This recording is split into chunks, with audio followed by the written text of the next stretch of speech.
At our anniversary party, my husband mocked me in front of hundreds of guests. Marrying her was the biggest charity project of my life. The kind of woman who survives only by living off someone else's wallet, mine. The entire room burst into laughter. Business partners and investors looked at me as if I were nothing but a joke.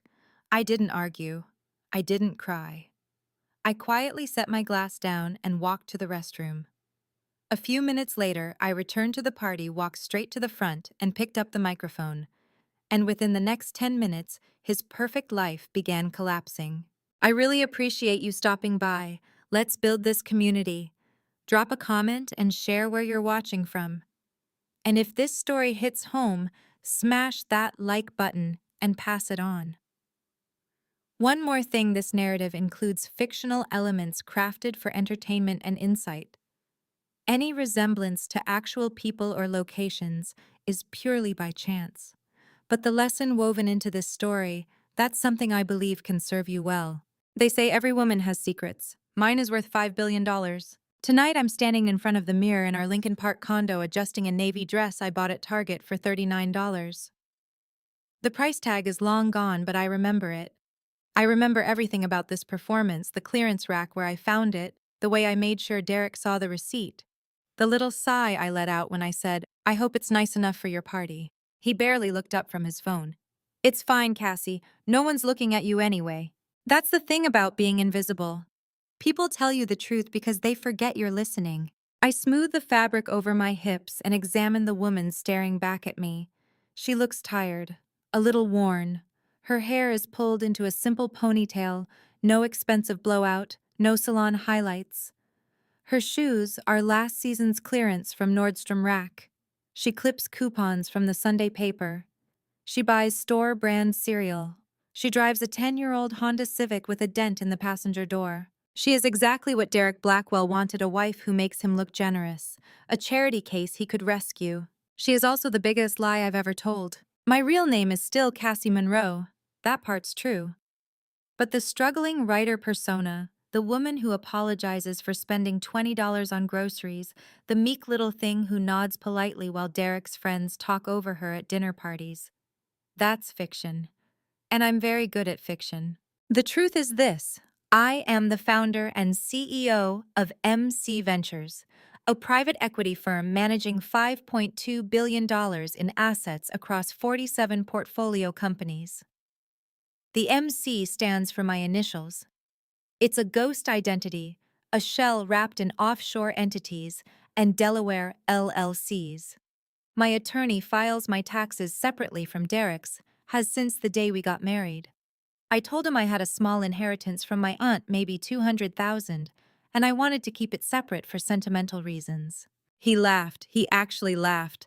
200 grand, babe, I make that in bonuses. Keep your little nest egg. I'm not worried. That was 4 years ago.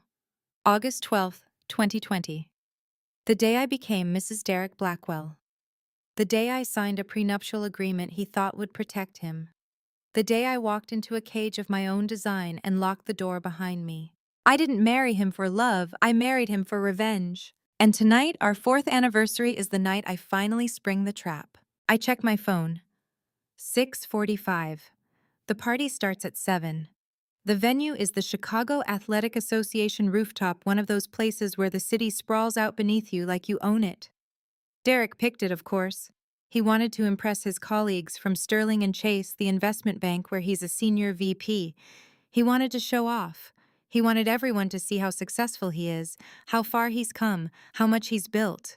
What he doesn't know is that I own 19% of Sterling and Chase. I bought the shares quietly over 3 years, funneled through 3 different shell companies, staying just under the 20% disclosure threshold. I've been a shadow at his board meetings, a silent partner in his quarterly bonuses, a ghost in his machine. He thinks tonight is a celebration. He has no idea it's an execution. I grab my purse, a Kate Spade knockoff I bought on eBay, and head for the door.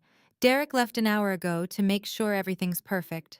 Translation: he's already on his 2nd whiskey and holding court with his investors, telling stories about deals he closed and risks he took. He'll be loud, he'll be charming, he'll be careless. That's when I'll strike. As I step into the elevator, I catch my reflection one more time in the polished steel doors. The tired housewife. The woman no one notices. The dead weight he's been dragging around for 4 years. Let him think that. Let him believe I'm small and broke and desperate. Let him stand up in front of 150 people tonight and toast to 4 hard years of marriage. Let him say I've been a burden.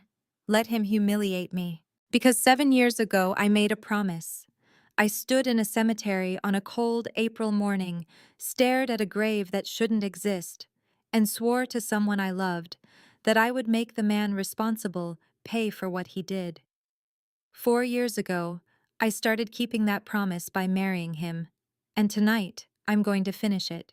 The elevator doors open onto the lobby. I step out into the Chicago dusk, the skyline glowing orange and gold, and I feel nothing but calm. No fear, no doubt. Just the quiet certainty of someone who's been planning this moment for years. Derek thinks he's the hunter. He thinks he married a woman who needed saving. He has no idea he's been living with a predator. I slip into my dented Civic, start the engine, and head toward the party. Toward the reckoning. Toward the moment when the perfect lie finally shatters and the truth comes for him like a freight train. But before tonight's confrontation, you need to understand how I got here. You need to see the foundation of this plan.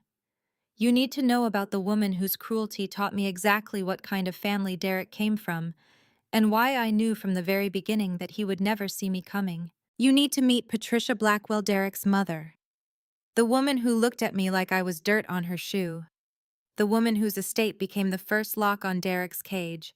The woman who in her declining years would inadvertently hand me the keys to her son's destruction. Because the story doesn't start with revenge, it starts with humiliation. And the Blackwell family has always been very good at that. October 2020. The first time I walked into Patricia Blackwell's house, I knew I was entering enemy territory. The house sat in Oak Park, one of those sprawling Victorians with manicured lawns and hedges trimmed into submission. Old money, old rules, old blood.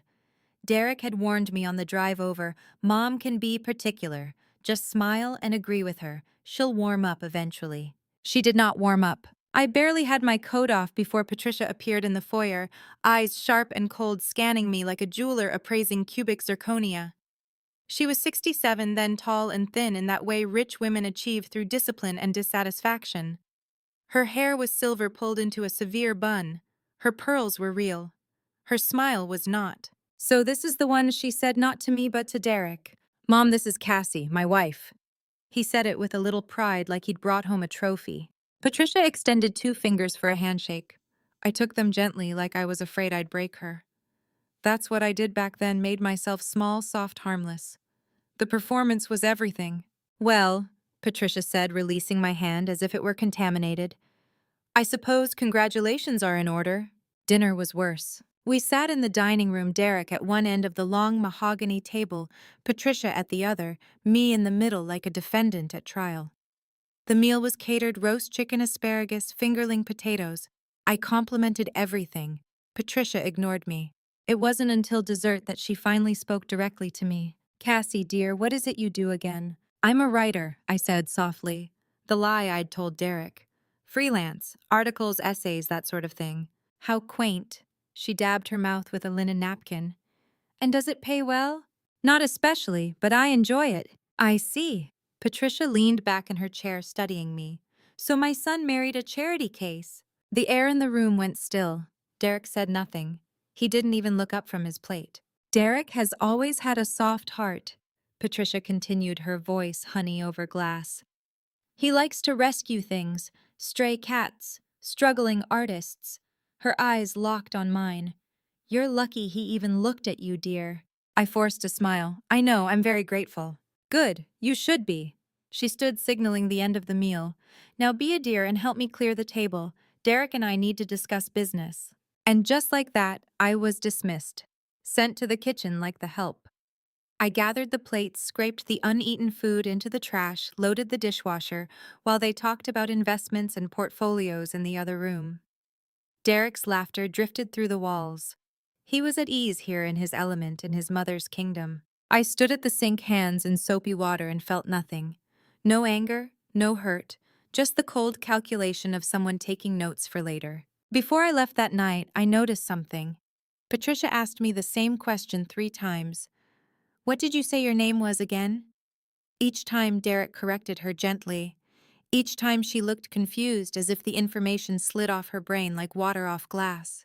Early signs, memory lapses, repetition. I filed it away. 2 months earlier, before the wedding, Derek had insisted on a prenuptial agreement. We sat in his attorney's office, some slick partner at a downtown firm, and Derek explained with absolute confidence that the prenup would protect his assets from gold diggers. I signed without hesitation, but I added one condition. I want us to file taxes separately, I said. Derek frowned. Why? I have a small inheritance from my aunt. I explained, my voice apologetic. About $200,000. It's in a trust, and the structure requires me to file separately to maintain the terms. It's a legal thing. I hope that's okay. Derek stared at me for a long moment. Then he laughed. Actually laughed.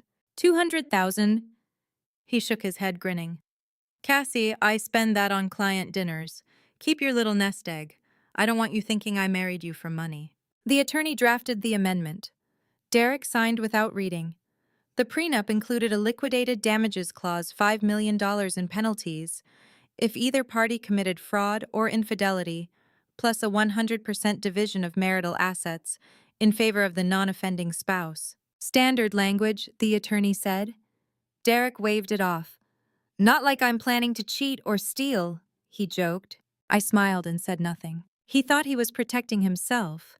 He thought the prenup was his shield, his insurance policy against a woman who might want his money. He had no idea I was building a cage. And the taxes. That was the keystone. Filing separately meant Derek would never see my returns, never see the $5 billion moving through offshore entities and Delaware LLCs, never see MC Ventures, never see the empire I'd built while he was busy underestimating me. He looked at me and saw $200,000. Pocket change, a rounding error. I let him. As we drove home from Patricia's house that night, Derek reached over and patted my knee. You did great, babe. Mom's tough, but she'll come around. I nodded, playing the role. The grateful wife, the charity case. But in my mind, I was already 3 moves ahead. Patricia's cruelty wasn't just cruelty, it was information. It told me exactly how this family operated, how they treated people they considered beneath them, how Derek had learned to laugh at humiliation instead of stopping it. It told me everything I needed to know. Over the next few weeks, I visited Patricia twice a week. I brought groceries. I helped with her garden. I sat in her living room and listened to her stories about her late husband, about the house she'd lived in for 40 years, about Derek as a boy. She never asked about my life. She never remembered my name. But she tolerated my presence because I was useful. Derek visited maybe twice a year, usually when he needed something. I kept notes. I documented every conversation. I watched Patricia forget where she'd put her keys, forget what day it was, forget what we'd talked about 10 minutes earlier. The signs were unmistakable. Early stage Alzheimer's, most likely. But Derek never noticed. He was too busy building his career, chasing his next deal, spending money he didn't have on a lifestyle he couldn't afford. Patricia wasn't the only one with a carefully crafted image. Derek had his own mask, and the whole city loved him for it. December 2021. I watched my husband become a saint. Navy Pier in December is all twinkling lights and freezing wind off Lake Michigan. The Chicago Children's Foundation had rented out the Grand Ballroom for their annual gala, one of those black tie events where the city's wealthy gather to feel good about themselves. Silent auction tables lined the walls, offering vacations to Aspen and dinners with Chicago Bulls players. A string quartet played softly in the corner. Champagne flowed like tap water. And at the center of it all, under a spotlight on the stage, stood Derek. He wore a custom tuxedo Tom Ford perfectly tailored. His hair was slicked back, his smile easy and confident. He looked every inch the successful investment banker, the generous philanthropist, the man who had everything and wanted to give back. The foundation's director introduced him with glowing praise. Tonight, we're honored to have Derek Blackwell, founder of the Blackwell Scholars Fund, a visionary committed to changing lives through education. The applause was immediate and thunderous. Derek stepped to the microphone and the room fell silent. Thank you, he began, his voice warm and humble. I'm not used to being in the spotlight like this, but tonight isn't about me, it's about the kids. He paused, letting the weight of the words settle. The audience leaned in. Every child deserves a chance, he continued. I grew up with opportunities, good schools, supportive parents, access to resources. But I know that's not the reality for most kids in this city. Too many brilliant young people never get the chance to reach their potential because they can't afford college. He shook his head as if the injustice physically pained him. That's why I've committed $12 million over the next 5 years to send 247 kids to college. Full rides, tuition, room, board, books, everything. Because education is the great equalizer. It's how we break cycles of poverty. It's how we build a better future. Standing ovation. People were on their feet, clapping, some wiping tears. Donors lined up afterward, checkbooks open, eager to contribute. Local news cameras captured every moment. Derek shook hands, posed for photos, played the part of the humble hero. I stood backstage, just out of frame, smiling for the cameras when they panned to me. The supportive wife, the woman who stood by her man. But inside I was doing math. $12 million raised. 247 kids promised scholarships, and I absolutely knew that not one of those kids would ever see a dime. I'd been watching Derek for over a year by then, watching how he operated, how he talked a good game in public and did something entirely different in private. The Blackwell Scholars Fund was registered as a 501c3 nonprofit, which meant it had to file a Form 990 with the IRS every year, public record available to anyone who knew where to look. I knew where to look. I hired a forensic accountant, paid him under the table through one of my shell companies, and had him track every dollar that flowed through the fund. What he found was textbook fraud. 95% of donations went to administrative costs. That's what Derek called it on the forms. Administrative costs. Salaries, office expenses, consulting fees. All of it vague, all of it inflated. All of it funneled into offshore accounts Derek controlled. Only 5% went to actual program expenses, and even that was a stretch. A few token donations to other charities, some promotional materials. Nothing that actually helped a single kid get to college. By the end of 2023, 2 years after that gala, the Blackwell Scholars Fund had raised over $12 million. Scholarships awarded, 0. I started building a file. Names of the 247 families who'd been contacted by Derek's team, donation receipts from well-meaning contributors, fake expense reports Derek had filed with the IRS. It was all there, a paper trail of betrayal. But I needed more than numbers. I needed faces, stories, victims who could stand up in court and make a jury understand what Derek had stolen. That's when I found Sophie Martinez. She was 17, a senior at a Southside high school when Derek's people reached out in the spring of 2022. Top of her class, 4.0 GPA, perfect SAT scores, accepted to MIT for biomedical engineering. Her guidance counselor told her about the Blackwell Scholars Fund. Derek himself showed up at her school, gave a speech about opportunity and potential, and handed Sophie a certificate in front of the entire student body. $320,000, 4 years, full ride. Sophie's mom, Maria, cried. They celebrated. They believed their lives were about to change. Then Sophie showed up at MIT in August 2022 for orientation. The financial aid office had no record of the scholarship, no payment, no communication from the Blackwell Scholars Fund. Nothing. Maria called Derek's office 14 times, left voicemails, sent emails, no response. They had 48 hours to cover the tuition, or Sophie would lose her spot. Maria sold their car. They borrowed $50,000 from relatives. Sophie took out $80,000 in student loans just to make it through her first year. When Maria finally emailed me, she'd found my contact through some charity board I was supposedly on as Derek's wife. Her message was short and devastating. We sold our car to cover the gap. My daughter is $80,000 in debt. Mr. Blackwell destroyed our family's future. I sat in my home office staring at that email and felt something shift inside me. Derek didn't just steal money, he stole hope. He stole dreams. He looked teenagers in the eye, promised them a future, and then walked away like it meant nothing. Sophie wasn't alone. I found 43 other families in the same situation by the end of 2023. Kids who'd been promised scholarships, parents who'd made financial decisions based on Derek's lies, futures derailed because a rich man wanted to look generous without actually being generous. Most of them didn't know how to fight back. They thought they were alone. They thought Derek was untouchable. I was going to show them they weren't. And he wasn't. I saved every email, every receipt, every fake expense report. I documented the $12 million raised and the $0 spent on scholarships. I built a case that would make the IRS Criminal Investigation Division salivate. The forensic accountant I'd hired traced every dollar. 95% went to offshore accounts in the Cayman Islands and the Bahamas. Derek had set up shell companies with vague names: Blackwell Educational Services, LLC, Future Scholars, Consulting Group, Youth Opportunity Management, Inc. All of them registered in Delaware.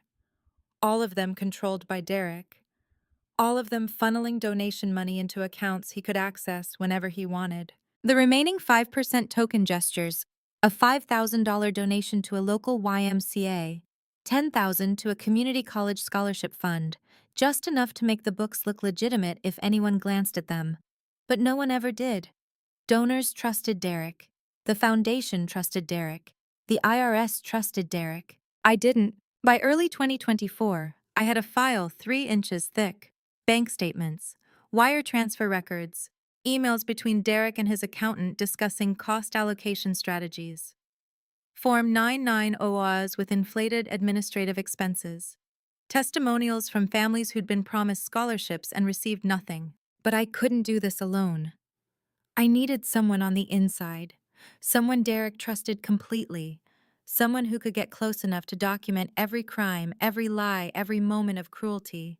And I'd found him 7 years earlier standing at a grave that shouldn't exist. April 2017. The day I buried my best friend was the day I learned the difference between revenge and justice. Oakwood Cemetery sprawls across the south side of Chicago, old oaks and weathered headstones stretching as far as you can see. It was drizzling that morning, the kind of cold spring rain that soaks through your coat and settles in your bones. The sky was gray, the trees were bare. Everything felt dead. Lily's casket was pale oak covered in white lilies. The pastor said something about God's plan and eternal rest. I didn't hear most of it. I was too busy thinking about the man who should have been in that casket instead. Derek Blackwell. Lily Harper was my best friend. We met in 3rd grade, grew up 3 blocks apart, went to the same high school, were roommates at Northwestern. She was brilliant, the kind of brilliant that made MIT accept her for a master's in computational finance. She spent 2 years developing a proprietary trading algorithm for her thesis. Investment firms were drooling over it before she even graduated. In 2015, Derek recruited her to Sterling and Chase. She was 24, ambitious, ready to prove herself. 6 months later, he stole her algorithm, presented it as his own, and collected a $1.2 million bonus. When Lily tried to fight back, he threatened to report her for insider trading, a crime she didn't commit but couldn't afford to defend herself against. Then he convinced the partners at Sterling that she was unstable. They fired her in January 2016. She couldn't find another job. Every firm called Sterling for a reference. Every firm heard the same lie. On March 15, 2017, Lily Harper walked into Lake Michigan and didn't come back. She was 26 years old. At the funeral, after most people had left, I heard footsteps behind me. "You're Cassie." I turned. A man stood a few feet away, tall and lean, with dark hair and red-rimmed eyes. He looked like Lily, same sharp cheekbones, same serious expression. "I'm Ethan," he said, Lily's brother. He'd been living in Boston working in private equity. He hadn't been around when everything fell apart. "I know what happened," Ethan said quietly. "Lily told me everything before she—" He stopped. "Derek Blackwell killed her, as surely as if he'd pushed her off a bridge." "I know. Then help me make him pay." I should have hesitated, but I didn't. "How much are we talking about? A lawsuit? He'll settle and move on." "I want more than that," Ethan said. "I want him ruined. I want him in prison. I want everyone to know what he is." I looked at Lily's grave, fresh dirt, wilting flowers, and made a decision that would define the next 7 years of my life. "Then we can't just sue him for what he did to Lily," I said. "We need to prove he's done this before." that he'll do it again. We need to build a federal case so airtight he can't escape. What kind of case? RICO, racketeering. It's a federal statute designed to take down organized crime, but it works for corporate fraud too. The key is proving a pattern of criminal activity over time. One crime isn't enough. We need to show he's been doing this for years to multiple victims. Ethan's jaw tightened. How long will that take? Years? Maybe 7? Maybe more. I met his eyes. The FBI will need time to build the case. We'll need to document every crime, every victim, every dollar he steals. And we'll need to let him keep committing crimes so we have enough evidence to trigger RICO penalties. You want me to watch him hurt more people and do nothing? I want you to document it, I said. I want you to get close enough that he trusts you, close enough that he tells you everything. And when the time comes, we'll use that trust to destroy him. Ethan stared at the grave for a long moment. Then he held out his hand. 7 years. But when the day comes, I want to be there. We shook on it, standing over Lily's grave in the rain with the dirt still fresh. That's where the plan began. Over the next hour, we mapped it out. Ethan would infiltrate Derek's world, become his friend, his confidant, his eyes and ears inside Sterling and Chase. I would build the financial trap from the outside, and we'd work with the FBI to gather evidence under federal surveillance warrants. But there was one piece missing. I need to marry him, I said. Ethan looked at me like I'd lost my mind. You need to what? Marry him. It's the only way this works. I ticked off the reasons on my fingers. 1, I need a legal excuse to file taxes separately so I can hide my assets. 2, I need a prenup with a fraud penalty clause that only triggers if he commits crimes during the marriage. 3, I need access to his home, his files, his mother's estate. 4, I need the FBI to have justification for long-term surveillance. A wife cooperating with a federal investigation, that's gold. How long? 4 years. Maybe more. The charity fraud alone will take 2 years to develop. He has to launch the fund, collect donations, and fail to deliver scholarships. That's a timeline we can't rush. Add in the embezzlement, the Klaus operation, the forensic accounting, it all takes time. Ethan was quiet for a long time. Then he said, "That's a hell of a sacrifice." "It's not a sacrifice if it works." I looked at Lily's headstone. She deserves more than a settlement check. She deserves to know Derek Blackwell spent the rest of his life in a federal prison. And if he figures it out, if he suspects you, then I'll be ready. Ethan nodded slowly. All right, 7 years. 4 of them married to a monster. But we do it right. We do it so thoroughly that when it's over, there's nothing left of him. Agreed. A year later in May 2018, Ethan accidentally met Derek at a private equity networking event. They talked business, bonded over deals. By 2019, they were inseparable. When I married Derek in August 2020, Ethan was his best man. Derek never knew Lily had a brother. She'd only worked at Sterling for 6 months, not long enough for him to learn about her family. And Ethan had been in Boston back then. By the time he moved to Chicago in 2018, Derek had already forgotten Lily existed. But we hadn't forgotten. And for 7 years, we built the cage around him, one bar at a time. 4 years into the operation, we needed a catalyst, something to make Derek desperate enough to confess on record. That's when I invented Klaus Vandenberg. June 2023. I became a ghost investor from Switzerland, and Derek never saw it coming. I was sitting in my home office on a Wednesday morning, headset on, laptop open, staring at the VoIP software on my screen. It was 10:47. Derek was at Sterling, and Chase Ethan had texted me 15 minutes earlier to confirm. The office was 5 miles away, but it might as well have been another planet. Derek had no idea that the woman he thought was home writing a blog post was about to become a Swiss billionaire named Klaus Vandenberg.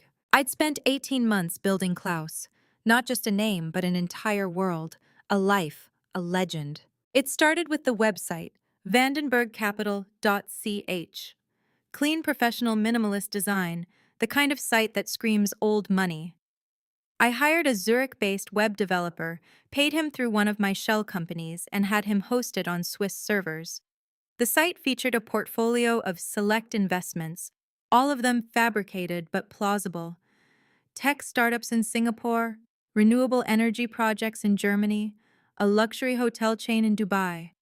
I created performance reports showing 22% annual returns from 2015 to 2023. Solid but not flashy. Klaus wasn't a gambler, he was a strategist. Next, the media presence.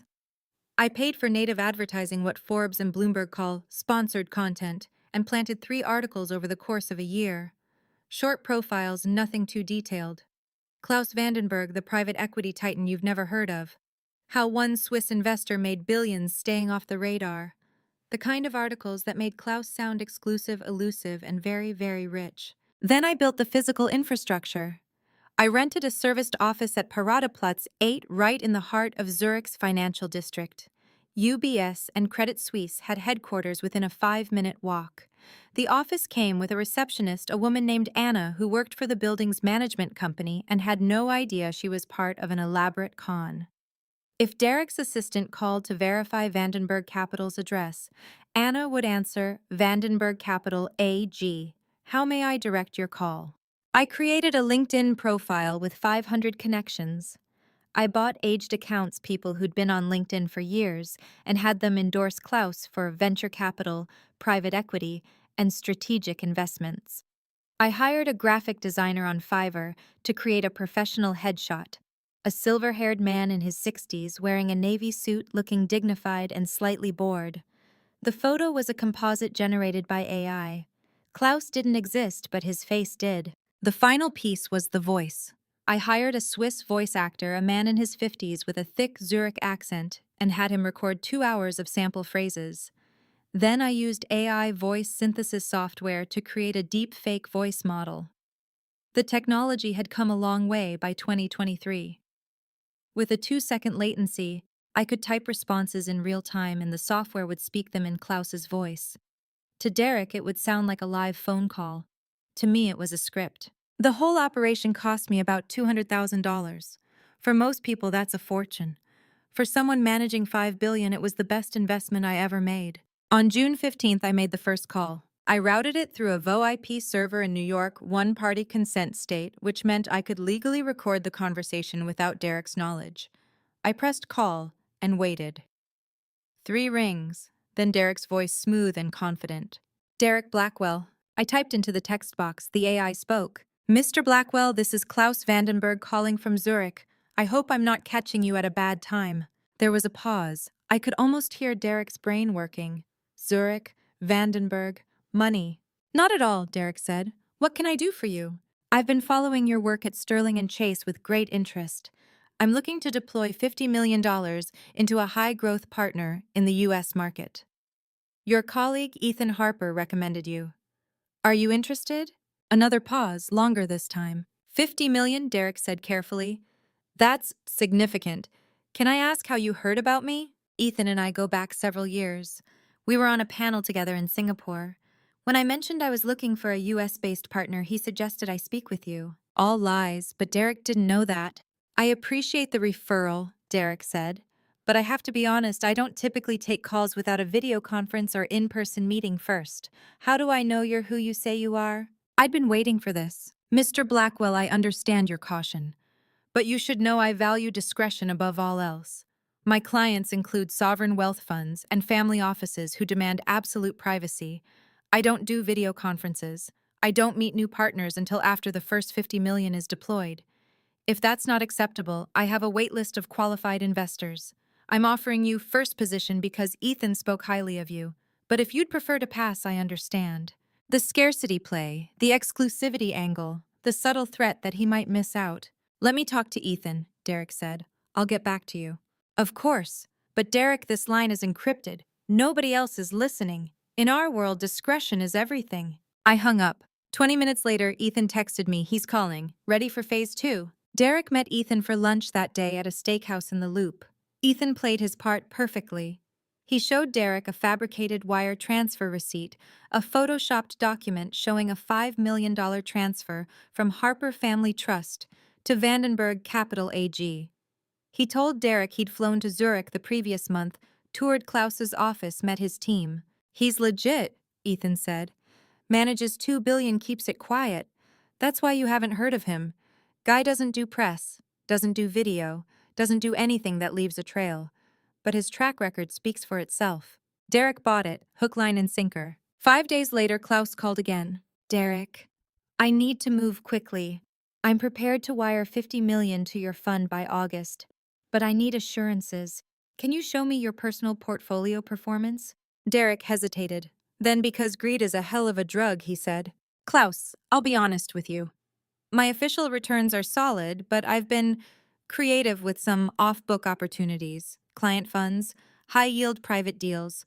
The firm doesn't need to know. I type nothing. Let the silence hang. I appreciate your candor, Klaus finally said. Discretion is key in our business. Derek had just confessed to embezzling client funds on a recorded line. 3 minutes of audio, clear as day. I saved the file, backed it up to 3 different encrypted servers, sent a copy to the FBI contact I'd been working with for 2 years. But I didn't stop there. I needed more. I needed Derek to believe Klaus was real until the very end.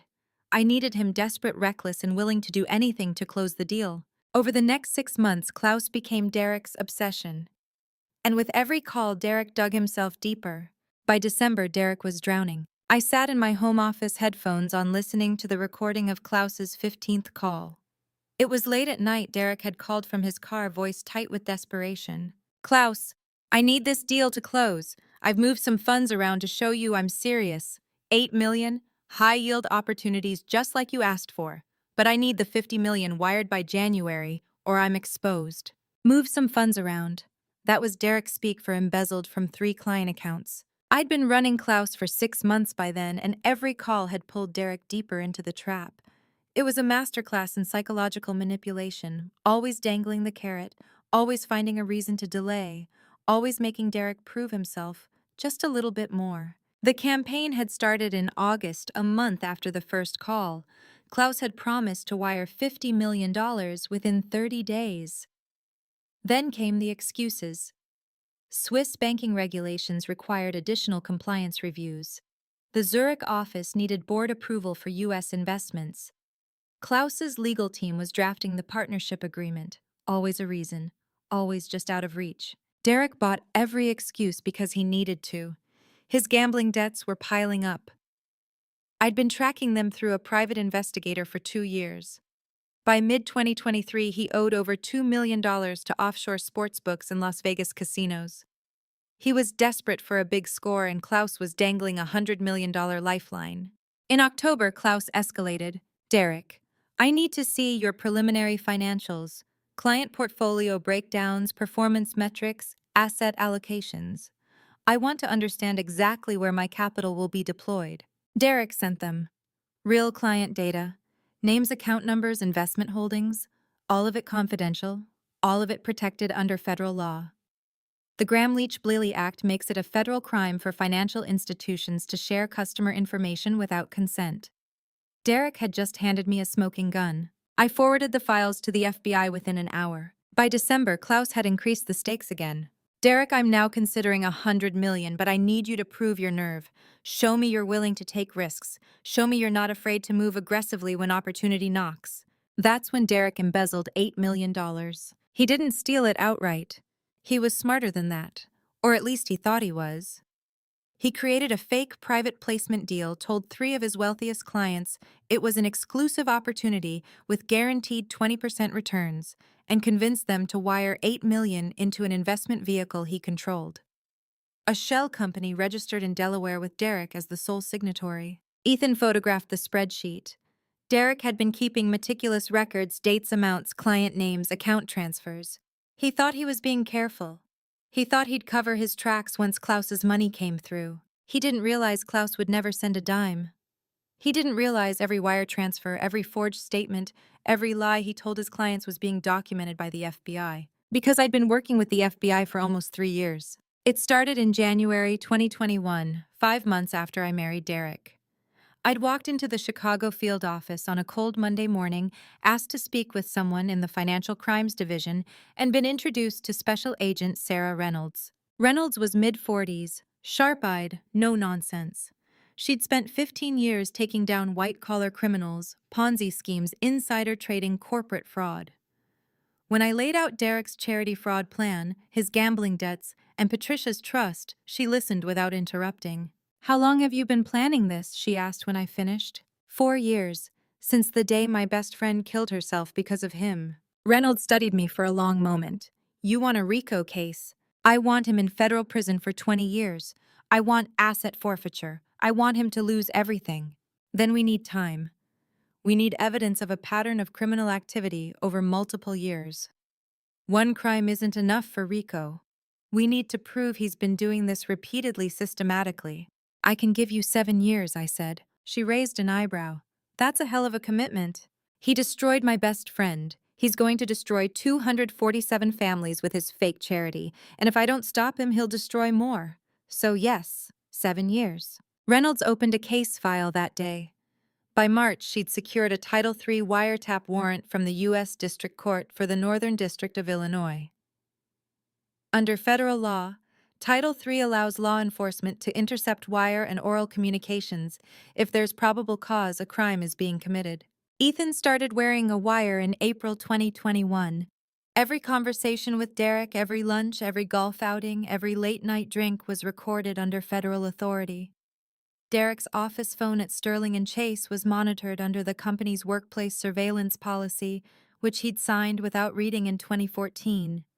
And every Klaus call I made was captured under the Title III warrant because Derek was the target of an ongoing federal investigation. Federal law supersedes state law. Illinois requires two-party consent for recordings, but a federal wiretap warrant overrides that. Every word Derek said was admissible in court. By January 2024, I had 18 months of Klaus recordings, 3 years of Ethan's wire recordings, and documented evidence of charity fraud, embezzlement, unauthorized disclosure of client data, and securities fraud. I met Agent Reynolds at a cafe in the Loop on a gray January afternoon. I slid a USB drive across the table. 18 months of recordings, I said. Embezzlement, charity fraud, client data theft, everything you need for a RICO indictment. Reynolds picked up the drive. RICO requires a pattern of racketeering activity. You've documented 7 years. That's more than enough. When do you arrest him? When do you want us to? I didn't hesitate. August 12, 2024. My 4th wedding anniversary. He's throwing a party, 150 people, rooftop venue, all his investors and board members. I want him to feel safe first. I want him surrounded by everyone he's tried to impress, and then I want it all to come crashing down. Reynolds was quiet for a moment. Then she nodded. If we arrest him at the party in front of his board, his investors, his colleagues, he'll have nowhere to hide. No lawyer can spin that. And the Sterling partners will cooperate to save their own skins. The optics work in our favor. So you'll wait? We'll wait, not because you're in charge, but because the plan makes tactical sense. She leaned forward. But understand this, once we move, it's over. He'll be arraigned within 24 hours. Federal charges, no bail. Are you ready for that? I've been ready for 7 years. The FBI agreed to wait.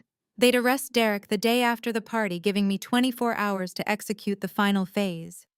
But before that could happen, I needed to secure Patricia's estate. Because Derek was about to lose everything. And when a desperate man loses his money, his reputation, and his freedom, he goes after whatever's left. In Derek's case, that meant his mother's $4.2 million estate. Patricia was the key. If Derek lost his fortune, he'd liquidate her assets to stay afloat. He'd sell her house, drain her accounts, cash out her late husband's pension. And Patricia, whose memory was slipping, whose trust in her son was absolute, would never see it coming. I couldn't let that happen. So in August 2020, just weeks after I married Derek, I made a move he never saw coming. August 2020.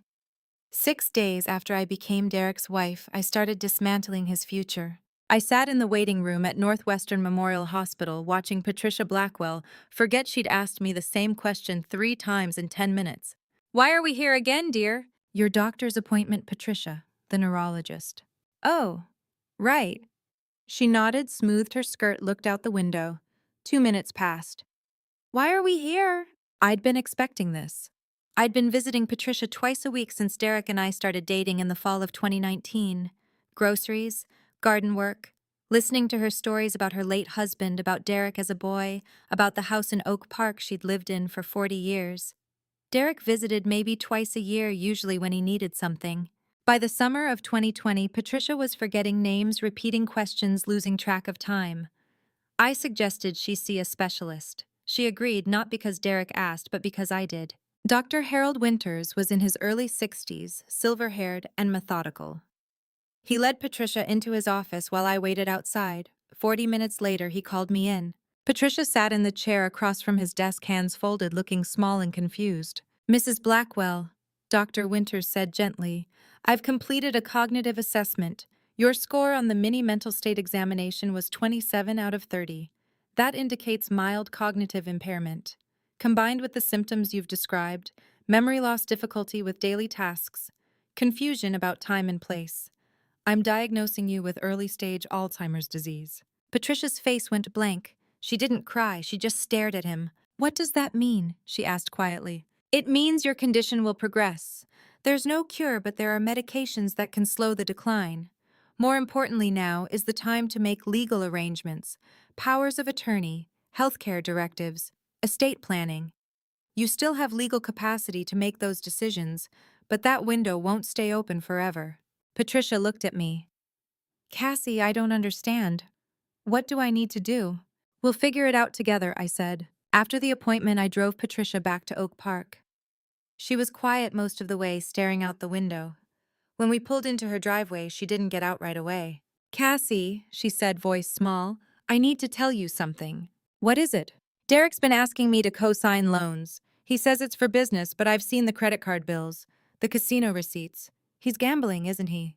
I didn't lie. "Yes. His father left me everything when he died. The house, the pension, the savings. I don't want Derek to lose it all." She turned to me, eyes wet. "I don't trust my own son with money. Does that make me a terrible mother?" "No," I said, "it makes you smart. Will you help me? I don't know what to do." "I know an attorney who specializes in estate protection. We can set up a trust to make sure your assets are safe no matter what happens.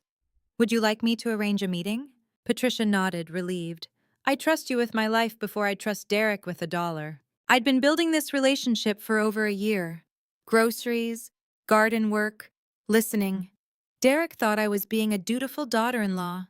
He had no idea I was laying the groundwork to cut off his last escape route. 4 days later, on August 22nd, Patricia and I sat in the offices of Campbell and Associates, a small estate planning firm in downtown Chicago. Margaret Campbell was 58, sharp-eyed professional. She'd been practicing estate law for 30 years, and she represented Patricia, not me. Dr. Winters was there too at my request. Margaret had asked him to provide a medical certification confirming Patricia's capacity during what he called a lucid interval, a period of clarity common in early-stage Alzheimer's patients. Margaret walked Patricia through the documents slowly, patiently. "Mrs. Blackwell, I'm going to explain what we're signing today. This is an irrevocable trust. That means once you sign it, you cannot change or cancel it. The trust will hold your house, your investments, and your late husband's pension, approximately $4.2 million. Cassie Monroe will serve as trustee, which means she'll manage these assets for your benefit. Do you understand?" "Yes," Patricia said clearly. "Why do you want to set up this trust?" "Because my son has a gambling problem. I'm afraid if I leave everything to him, he'll lose it. I want to make sure I'm taken care of, and I want someone I trust to manage my money." "And you trust Cassie?" "More than I trust Derek." Patricia's voice was steady. "She's been kinder to me in 1 year than he's been in 10. Margaret made notes. Then she handed Patricia a pen. "Before you sign, I need to ask, is anyone pressuring you to do this? Do you feel coerced or threatened in any way?" "No," Patricia said, "this is my decision." Dr. Winters leaned forward. "Mrs. Blackwell, I've evaluated you today, and in my professional opinion, you have full legal capacity to execute these documents. You understand what you're signing and the consequences of your decision. Is that correct?" "Yes." We signed 3 documents that afternoon. An irrevocable trust, a durable power of attorney for health care naming me as Patricia's agent, a durable power of attorney for finances also naming me. Margaret included a purpose statement in the trust document. This trust is established to protect the grantor's assets from potential creditor claims and to ensure proper management during any period of incapacity. Patricia also wrote a letter in her own hand which Margaret notarized and filed with the trust. "I am making this decision of my own free will. Derek is my son, but I do not trust him with money. Cassie has shown me more kindness in the past year than Derek has in many. I want her to protect my legacy. Margaret's assistant recorded the entire signing ceremony on video, standard practice for high-value estates. If Derek ever challenged the trust, we'd have ironclad proof Patricia knew exactly what she was doing. When it was over, Patricia hugged me. "Thank you," she whispered. I hugged her back, but I didn't do this out of kindness. I did it because I knew what was coming. When Derek lost everything, his job, his money, his freedom, he'd try to drain Patricia's accounts to stay afloat. He'd sell her house, cash out her pension, leave her with nothing. But the trust was irrevocable. He couldn't touch a penny, and I controlled every dollar. Patricia deserved to be safe. But more than that, I needed Derek to have nowhere left to run. Over the next few months, I continued my twice-weekly visits. I paid Patricia's bills from the trust account. I hired a cleaning service. I arranged for a part-time caregiver when Patricia started forgetting to take her medications. Derek never asked about any of it. He assumed his mother was managing her own affairs just as she always had. By 2024, Patricia's condition had deteriorated significantly. She'd moved to Sunrise Senior Living, a memory care facility in Oak Park. $12,000 a month paid from the trust. She didn't recognize me anymore. She didn't recognize Derek on the rare occasions he visited. But she was safe. She was cared for. And Derek couldn't touch a single dollar of the $4.2 million that kept her there. Derek still didn't know about the trust. And when the bills started piling up, he was about to get his first shock. March 2024. Derek finally discovered he had nothing left to steal. I was sitting in my home office when my phone rang. Derek. I let it ring twice before answering. I'd been waiting for this call for weeks. Cassie. His voice was tight, barely controlled. "We need to talk." "About what?" "About my mother.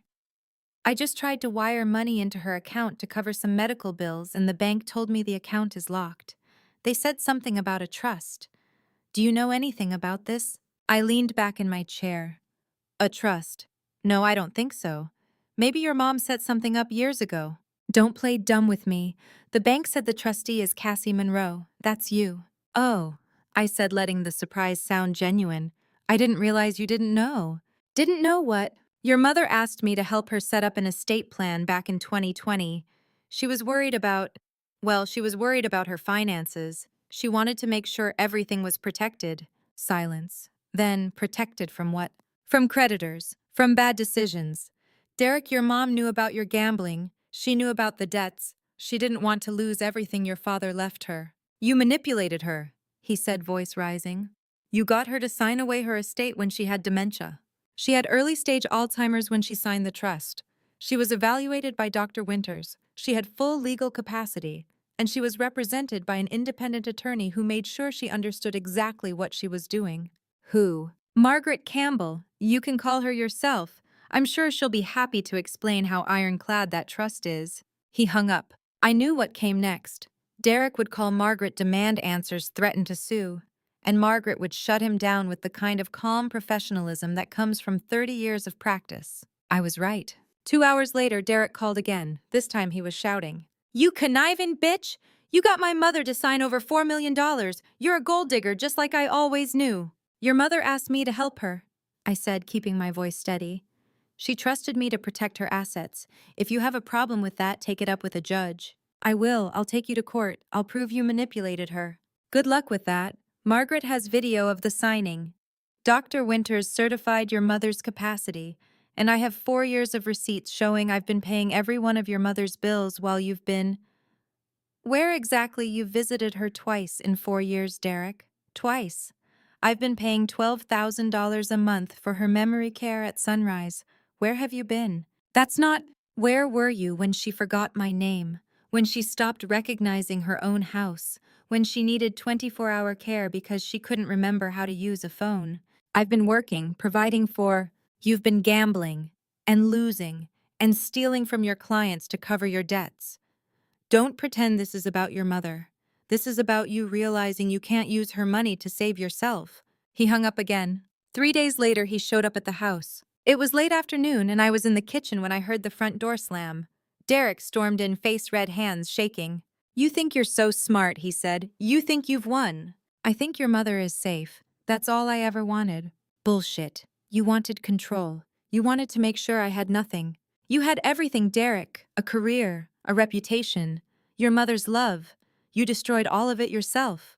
He picked up a glass from the counter and hurled it at the wall. It shattered shards, scattering across the floor. I didn't flinch. I'd been preparing for this moment for 7 years.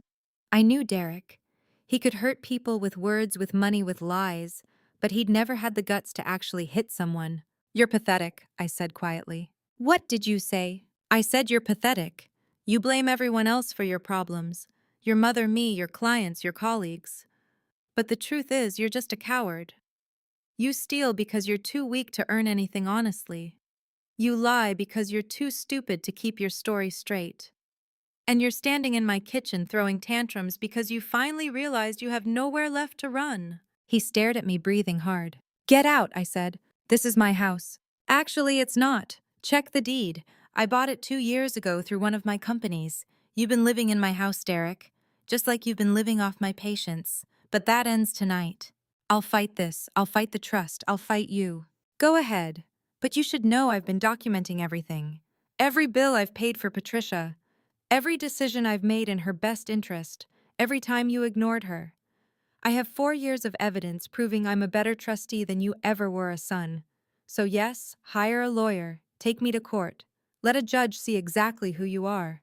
He left without another word. I stood in the kitchen staring at the broken glass on the floor and felt nothing but satisfaction. Derek thought Patricia's money was his backup plan.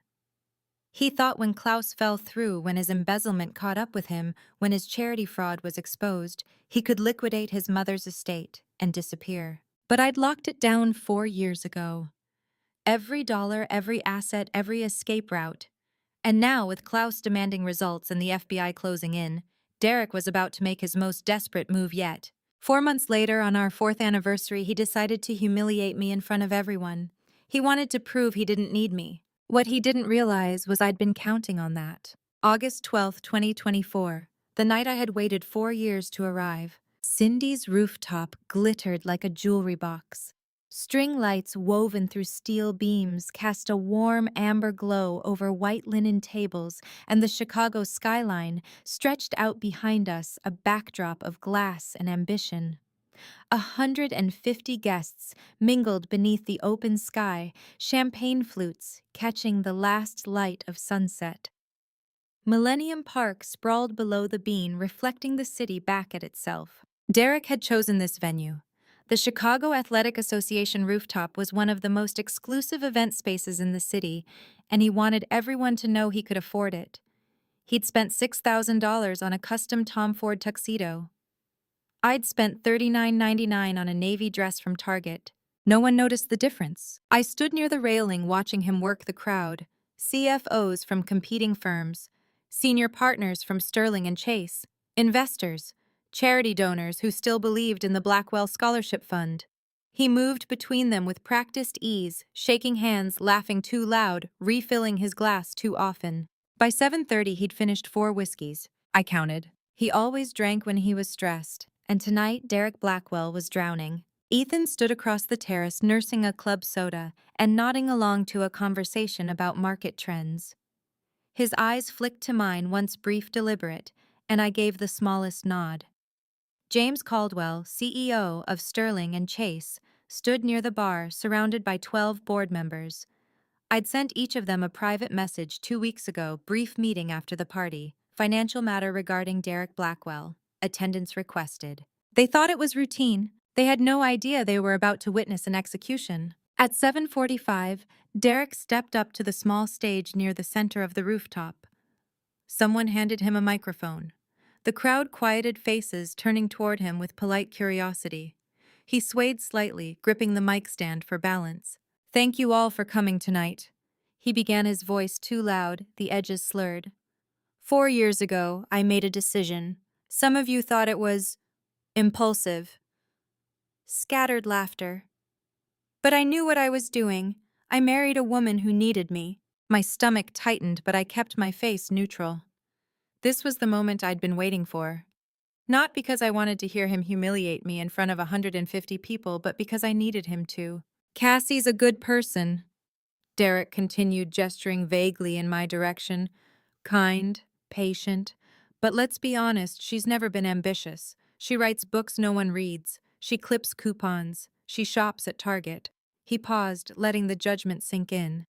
I've given her everything. A home, a life, a name that means something in this city. And you know what? She's never once said thank you. A few people shifted uncomfortably. Others smiled, uncertain whether this was a joke or something darker. Derek raised his glass. Cassie, you've been dragging me down since day one. I thought I was rescuing you, but honestly, you're dead weight. Silence fell across the rooftop. Someone coughed. A waiter froze mid-step. I felt 150 pairs of eyes swing toward me, waiting for tears, for anger, for collapse. I felt none of those things. All I felt was satisfaction. Because this was the moment Derek Blackwell gave me permission to destroy him. I set my champagne flute on the nearest table. The clink of glass against marble echoed louder than it should have. Derek, I said, my voice calm, clear, and loud enough to carry across the terrace. I think we need to talk, but not here. He blinked, surprised. What? Downstairs, in the boardroom. I turned to James Caldwell and the 12 board members standing near the bar. Gentlemen, I believe you received my message. If you'll join us, please. James frowned but nodded. The board members exchanged glances, confused, curious, but obedient. When the CEO moves, they follow.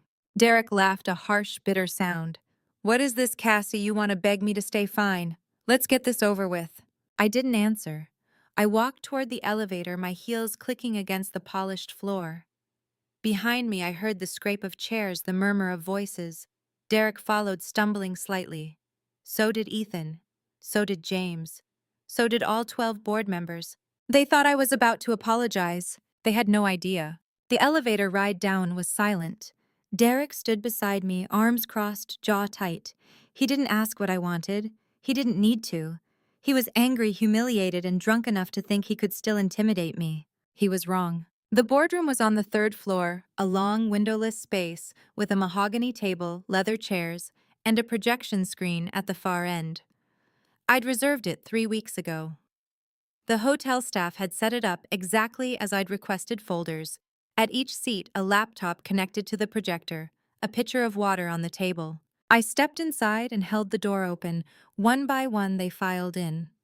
Derek, Ethan, James. 12 board members in tailored suits, their expressions ranging from confusion to concern. Derek slumped into the chair at the head of the table. What the hell is this, Cassie? I closed the door. Then I locked it. The click echoed through the room. This, I said quietly, is the end. Derek laughed. The end of what? Of you. I walked to the front of the room and opened the laptop. The projection screen flickered to life, and Derek's face appeared frozen mid-sentence in a video call, lips moving, voice muted. Below the image, a timestamp, June 15th, 2023. Below that, a caption, Klaus Vandenberg, first contact. Derek's expression shifted. Confusion, recognition, panic. James Caldwell leaned forward. What is this? I pressed play. The boardroom was ready. The evidence was lined up. And for the first time in 4 years, I was about to stop pretending. All right, before I walk into that room and tear down every lie Derek ever told, I need to know you're still with me. Drop the word justice in the comments below. Quick heads up, parts of this story are fictionalized to illustrate a deeper truth. If you're not into that, feel free to click away now. But if you want to see karma hit hard, stick around. The boardroom felt smaller than it was. 15 people sat around a mahogany table that could have seated 20, but the silence made the walls press inward. Leather chairs, dim recessed lighting. A projection screen at the far end, blank and waiting. Derek slumped at the head of the table, arms crossed, jaw tight. Ethan sat 2 chairs down, his face unreadable. James Caldwell occupied the seat to my right, leaning forward with his hands folded. The 11 board members of Sterling and Chase filled the remaining chairs, CFOs, senior partners, men in tailored suits, who'd spent the last hour drinking champagne and congratulating my husband. Now they looked confused, concerned, but not yet alarmed. I stood at the front of the room, laptop open, remote control in hand. Derek broke the silence first. Cassie, what the hell is this? If you want to embarrass me. I cut him off. Sit down, Derek. He blinked, startled by the sharpness in my voice. Then he sat. I took a breath and turned to face the room. Gentlemen, thank you for joining us tonight. I know this is unusual, but I have information that directly impacts Sterling and Chase's fiduciary responsibility to its clients. What I'm about to show you is evidence of systematic fraud, embezzlement, and illegal activity conducted by Derek Blackwell over the past 7 years. Derek laughed a brittle, hollow sound. Cassie, what are you talking about? You don't know anything about my business. I clicked the remote. The projection screen flickered to life. MC Ventures LLC Portfolio Overview. Assets under management. $5.2 billion. Portfolio companies, 47 sectors, fintech, biotech, SaaS, clean energy, average annual return 28%. Founder and CEO Cassie Monroe. The room went silent. Derek stared at the screen, his mouth opening and closing like a fish pulled from water. That's impossible. You're a writer. You don't have money. I've been a billionaire longer than I've known you, Derek. My voice was calm, steady.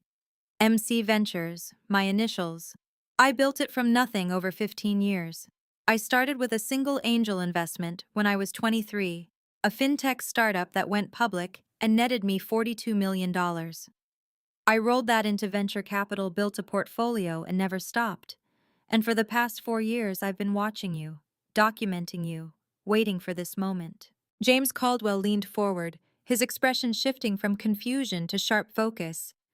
Mrs. Blackwell, are you saying you have evidence of wrongdoing? I have 3 years of FBI recordings, 7 years of financial records and testimony from 247 victims of Derek's charity fraud. I've been working with the FBI since January 2021. They have everything: the recorded calls, the offshore transfers, the falsified expense reports. It's over, Derek. Derek stood abruptly, his chair scraping against the floor. This is insane, Ethan. Tell them she's lying. Ethan rose slowly, his gaze locked on Derek. His voice was quiet, cold. I can't do that, Derek, because everything she said is true, and I've been helping her document it for the past 7 years. Derek staggered backward. What, Ethan, you're my best friend. No. Ethan's voice cut through the room like a blade. I was never your friend. I'm Lily Harper's brother. Remember her? The analyst you stole the algorithm from back in 2015. The woman you destroyed, she was my sister Derek, and she killed herself because of you. The color drained from Derek's face. I met you at that private capital event in May 2018, Ethan continued. You didn't recognize my last name because Lily and I had different fathers. You thought I was just another investor looking for connections. You invited me to dinners, golf, your wedding. You trusted me, and I spent 7 years recording every word you said, every crime you committed, every lie you told. Derek's hands trembled. You set me up. No, Ethan said quietly. You set yourself up. I just made sure there was a record. I clicked the remote again. A video appeared on the screen. Derek's face frozen mid-sentence, his lips moving, his expression eager. Below the image, June 15, 2023, Klaus Vandenberg, first contact. I pressed play. Klaus's voice filled the room, smooth, German accented, artificially generated. Mr. Blackwell, I've been following your work for some time. I'm interested in discussing a private placement opportunity. $50 million. Are you available to talk? Derek's voice followed, unguarded and hungry. 50 million, absolutely. What do you need from me? I paused the video and turned to James Caldwell. Klaus Vandenberg doesn't exist. I created him. I built a website, planted articles in the Financial Times, and Bloomberg rented a serviced office in Zurich and used AI voice synthesis to make Derek believe he was talking to a real investor. It took 18 months and $200,000, and Derek never once verified his identity. James's expression hardened. What did he tell this Klaus? I clicked forward through the recordings. Derek's voice played in fragments stitched together like a confession. I moved $8 million from 3 client accounts into a private placement vehicle. The charity fund, it's a shell. We've raised $12.4 million, but 0 scholarships have been awarded.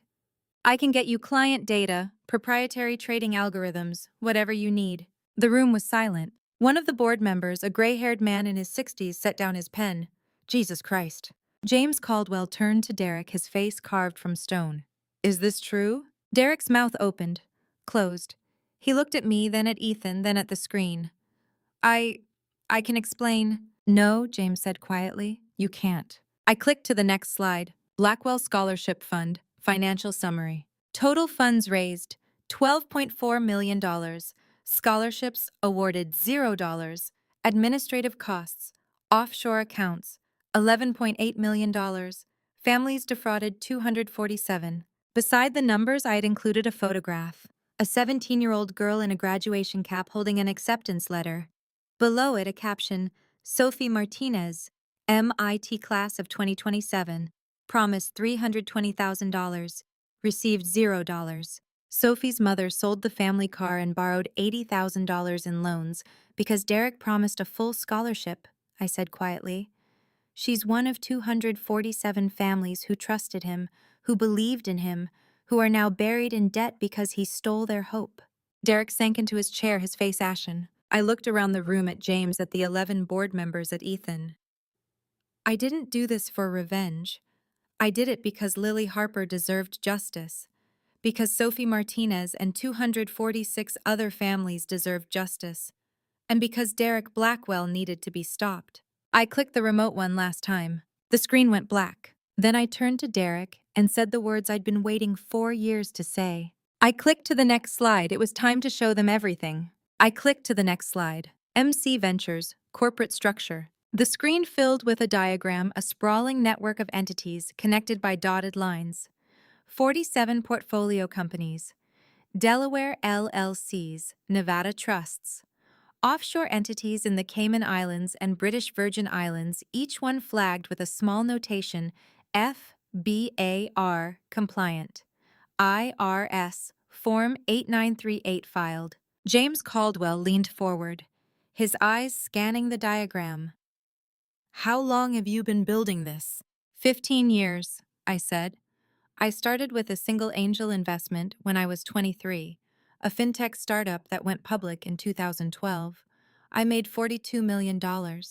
I rolled it into venture capital and never stopped. By the time I met Derek, I was managing $3.8 billion. Today, it's 5.2. One of the board members, a silver-haired man named Richard Hayes, set down his pen. And he never knew. He never asked. I turned to Derek, who sat frozen in his chair, his face ashen. When we got married in August 2020, I insisted we file taxes separately. I told you I had a small inheritance from my aunt, about $200,000. You laughed. You said it wasn't even worth your time. That was the first lie you believed. Derek's mouth opened, but no sound came out. I clicked the remote again. Derek Blackwell. Debt portfolio acquired by MC Ventures 2021 to 2024. Gambling debt. $2 million. Vegas casinos, offshore sports betting. Secured personal loans. $3 million collateralized against Patricia Blackwell's estate, now void due to irrevocable trust. Unsecured personal loans. $12 million. High-interest private lenders. Credit card debt. $8 million. Chase Amex. City payday loans. $3 million. Predatory lenders. APR 300%. Plus, total debt, $28 million. Purchased by MC Ventures at 40 cents per dollar. Total acquisition cost, $11,200,000. The room went silent. For the past 3 years, I said, my voice calm and steady, I've been quietly buying up every dollar of debt Derek accumulated. Credit card companies, casinos, private lenders, they were all happy to sell to a debt collection firm. Derek didn't know, but I own his entire financial life. $28 million in debt purchased for $11.2 million. James Caldwell's jaw tightened. And the loans secured against Patricia's estate. Void, I said. The irrevocable trust I helped Patricia establish in August 2020 made those loans unenforceable. Derek thought his mother's $4.2 million estate was his safety net, but I locked it away before he could touch it. Derek surged to his feet, his chair scraping violently against the floor. You had no right. I had every right, I said, my voice cutting through his protest. Patricia asked me to help her. She was terrified you'd drain her accounts to cover your gambling debts. She told me you'd already asked her to co-sign loans. So I introduced her to an independent attorney, had her evaluated by a neurologist, and helped her protect what was hers. It's all documented, legal, binding. I clicked to the next slide. Prenuptial agreement, liquidated damages clause. If either party commits fraud, embezzlement, or criminal activity during the marriage, penalty $5 million, liquidated damages, asset division 100% of marital assets to the non-breaching party, signed August 10, 2020. Witnessed by Margaret Campbell, Esquire Independent Counsel. You insisted on a prenup, Derek, I said quietly. You thought you were protecting yourself. You didn't realize I'd included a fraud penalty clause. The moment you committed a crime, and you've committed dozens, this clause activated. $5 million in liquidated damages, plus 100% of our marital assets. Which means the condo, the car, the vacation home in Lake Geneva, all of it belongs to me. Ethan spoke for the first time since his revelation, his voice cold and flat. She owns your debts. She owns your assets, and according to the prenup, she owns your future. Derek turned to him, his face twisted with rage. You set me up! You lied to me for 7 years! I didn't lie, Ethan said. I just never told you the truth. I clicked again. MC Ventures, stake in Sterling and Chase, private investment firm. No SEC filing required. Acquired through 3 shell companies. 2021 to 2023. MC Ventures. Equity stake. 19% passive investment. Ethan Harper, via loan from MC Ventures. 8%. Combined. Friendly stake, 27%. Firm valuation. 2024. $800 million. MC Ventures.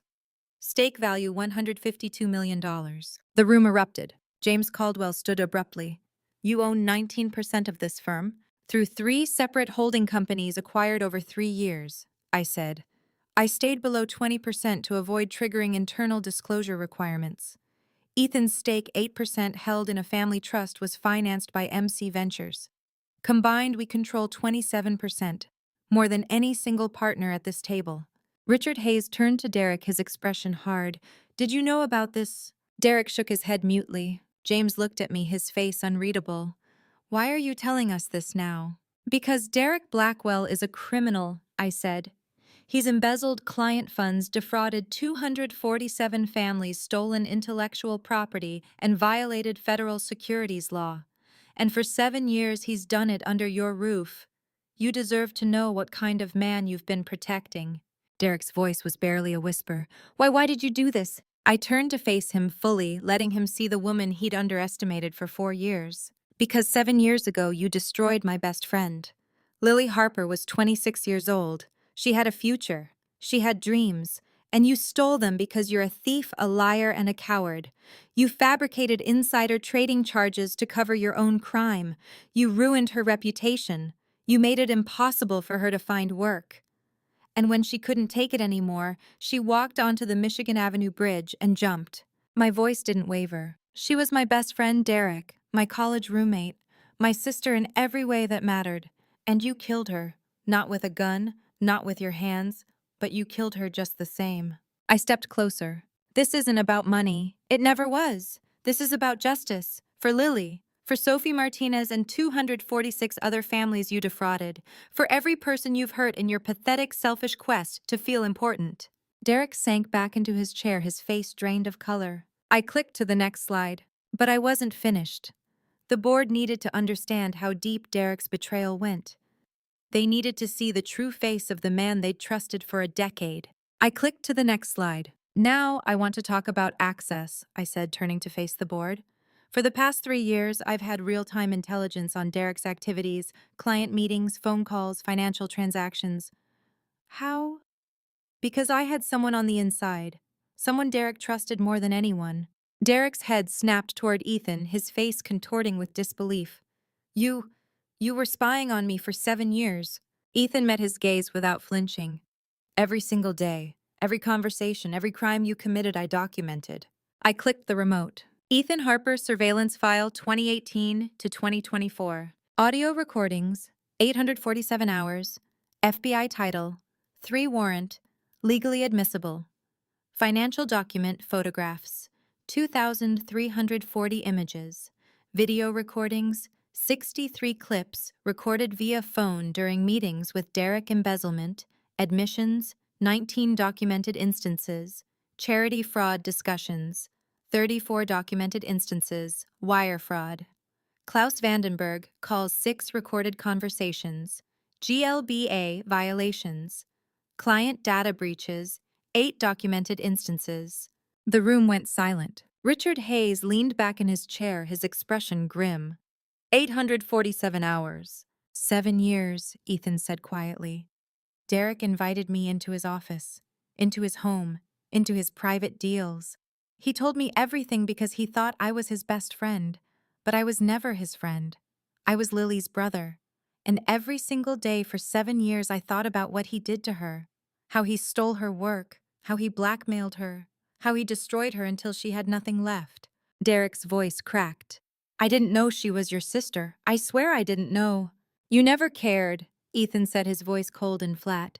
That's the problem. You never cared who you hurt. I clicked again. Lily Harper timeline. October 2015. Lily Harper, age 24, joins Sterling and Chase as financial analyst. December 2015. Lily develops proprietary trading algorithm based on MIT thesis. January 2016. Derek Blackwell steals algorithm presents as his own work. February 2016. Derek receives $1.2 million bonus for his algorithm. January 30th, 2016. Lily confronts Derek. Derek fabricates insider trading charges. January 31st, 2016. Lily Harper terminated from Sterling and Chase. February to December, 2016. Lily unable to find employment. Reputation destroyed. March 15th, 2017. Lily Harper dies by suicide.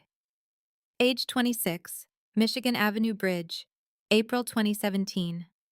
Cassie Monroe and Ethan Harper make blood oath at Lily's funeral. The photograph on the screen showed a young woman with dark hair and bright eyes standing in front of the Chicago skyline. She was smiling. She looked happy. She looked like she had a future. James Caldwell stared at the screen, his jaw tight. She worked here. For 14 months, I said. She was brilliant. Top of her class at MIT. She'd written a thesis on high-frequency trading algorithms that caught the attention of half a dozen firms. Sterling and Chase hired her in October 2015. By December, she'd developed a proprietary algorithm that could predict market volatility with 87% accuracy. I turned to Derek. And you stole it. You took her work, presented it to the partners as your own, and collected a $1.2 million bonus. When Lily tried to report you, you fabricated insider trading charges and had her fired. You destroyed her reputation so thoroughly that no firm in Chicago would hire her. She couldn't get a job, couldn't pay her rent, couldn't see a future. My voice didn't waver. On March 15, 2017, Lily Harper walked onto the Michigan Avenue Bridge at 2 in the morning and jumped. She was 26 years old. The room was silent. Lily was my best friend, I continued. My college roommate at Northwestern, the smartest person I'd ever known. And Derek didn't just steal her work, he stole her life. So Ethan and I decided we would make him confess. We would document every crime. And we would make sure the whole world knew exactly what kind of man he is. Derek's face had gone gray. He looked at Ethan, then at me, then back at the photograph on the screen. I didn't mean for her to, he started. Yes, you did, Ethan said quietly. Maybe not consciously, but you knew what you were doing. You knew she'd lose her job. You knew no one would hire her. You knew you were destroying her.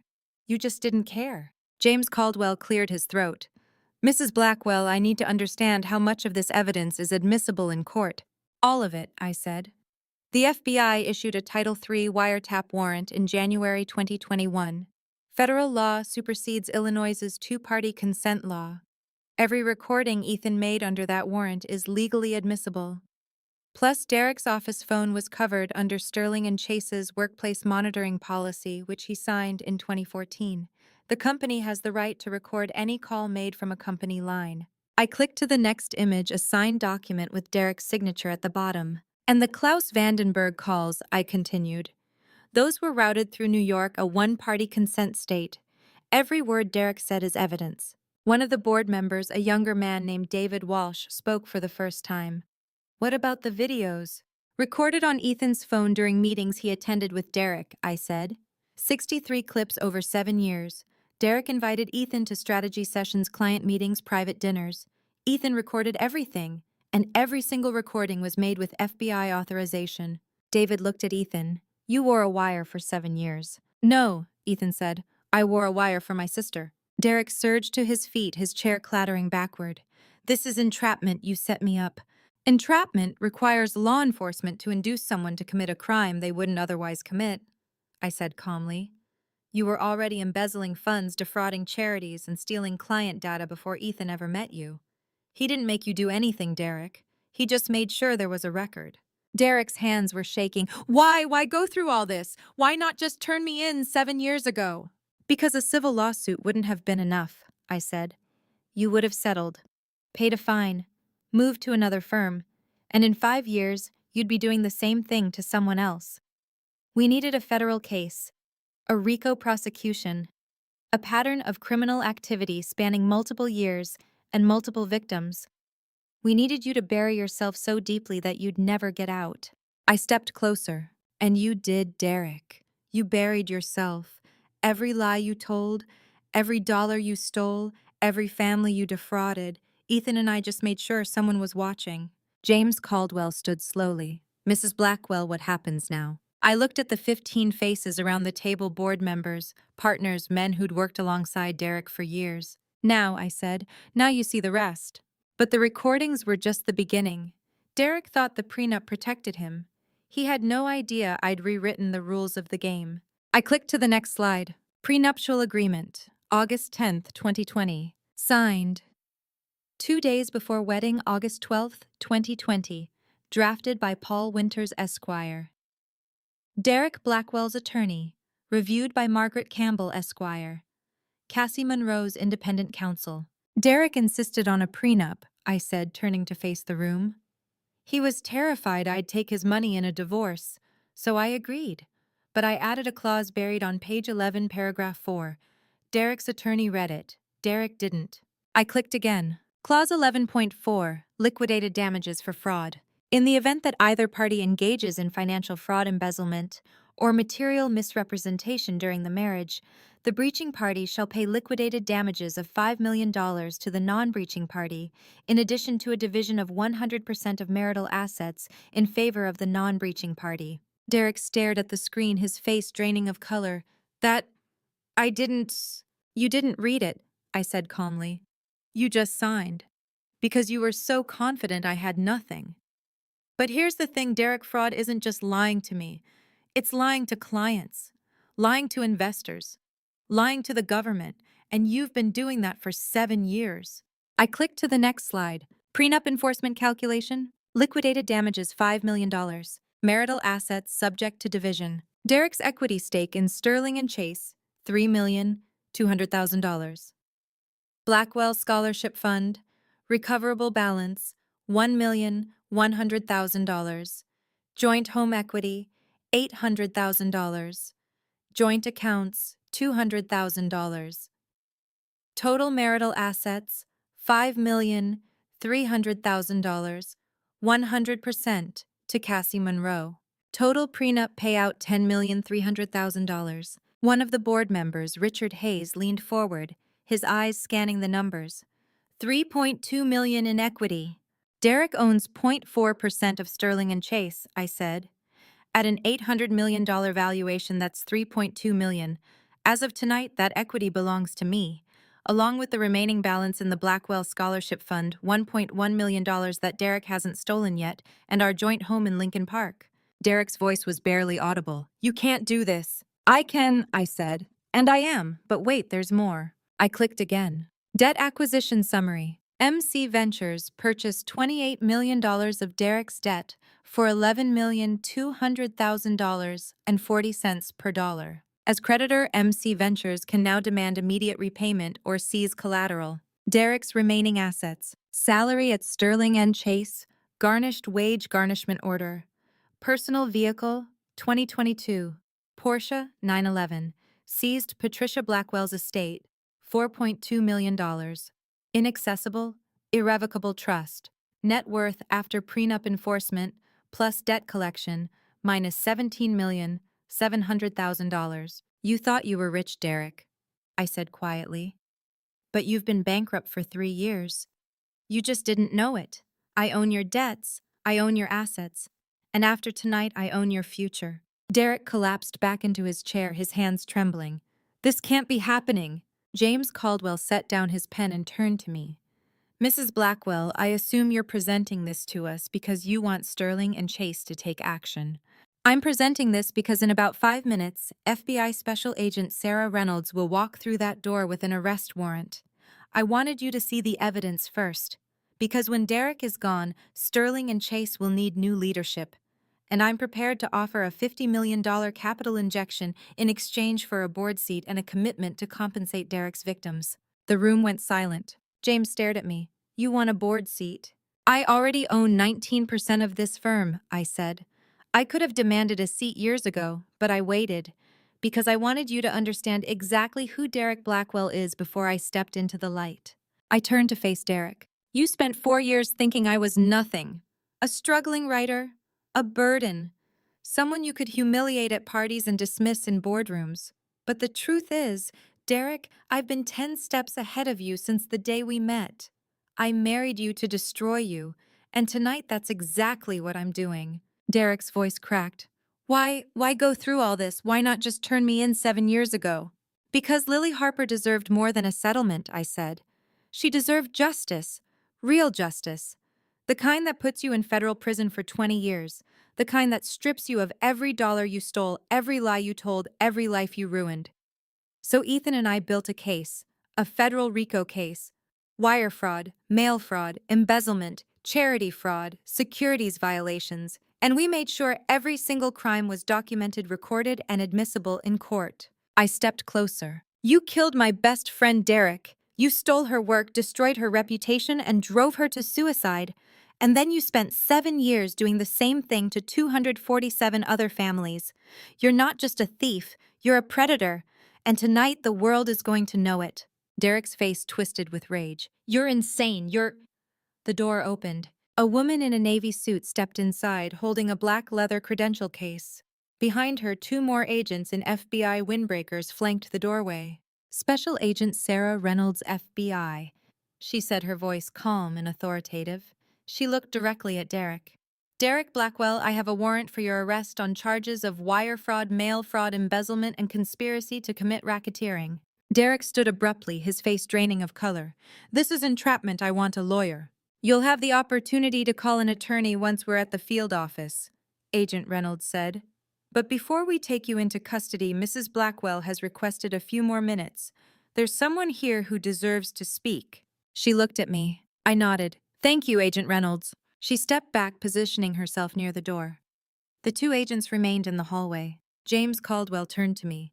Mrs. Blackwell, you mentioned there was one more person you wanted us to meet. I nodded. Yes, someone Derek wronged in the worst possible way. I walked to the door and opened it. A young woman stepped inside, followed by an older woman with tired eyes and calloused hands. The younger woman was 19, maybe 20, with dark hair pulled back in a ponytail and an MIT sweatshirt that looked like it had been washed 100 times. She carried herself with the careful composure of someone who'd learned early that the world doesn't give second chances. Gentlemen, I said, turning to face the board, I want you to meet someone. The young woman stepped forward. This is Sophie Martinez, I said. 2 years ago, Derek promised her a full-ride scholarship to MIT through the Blackwell Scholarship Fund. Sophie was valedictorian of her high school class in South Chicago. 4.0 GPA. Perfect SAT score. She dreamed of becoming a biomedical engineer. Sophie looked directly at Derek, who sat frozen in his chair, his face ashen. You came to my school in the spring of 2022. Sophie said, her voice steady but tight.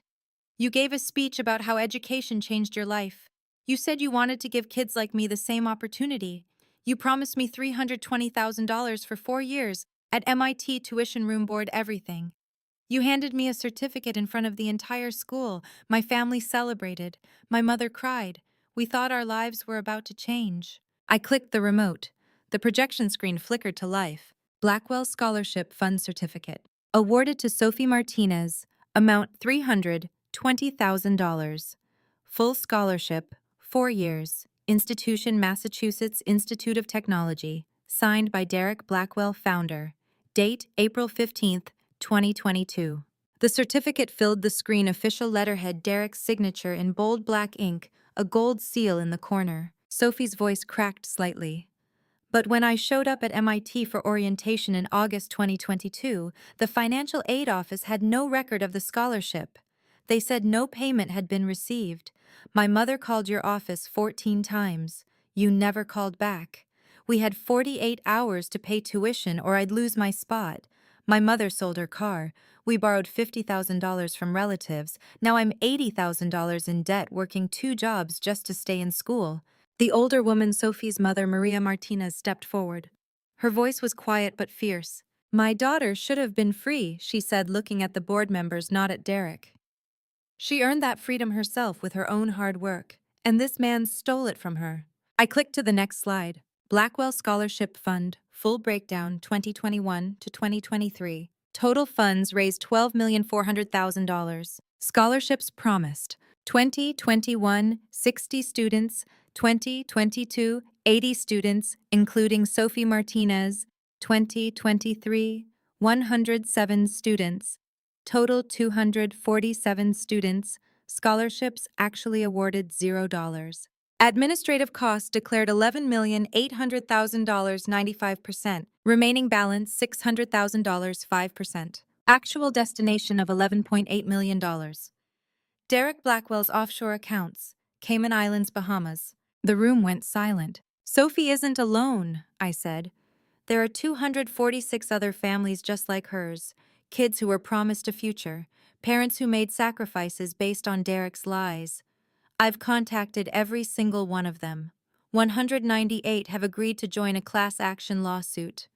The remaining 49 have been referred to the IRS Criminal Investigation Division. I clicked again. Criminal referrals to IRS Criminal Investigation. Charity fraud, $11,800,000 stolen from 501c3 tax-exempt fund. Tax evasion, $8,200,000 unreported offshore income. Expected federal penalty, 10 to 20 years prison, asset forfeiture, full restitution to victims. Class action lawsuit, 198 families participating, individual criminal complaints. 49 families, IRSCI. Derek lifted his head, his eyes red-rimmed. I was going to pay them back. I just needed more time. Klaus was about to invest. Klaus doesn't exist, Derek, I said, my voice cutting through his protest. There was no investor, no $50 million. It was me the entire time. I spent 18 months building a fake identity just to get you to confess your crimes on tape, and you did, every word.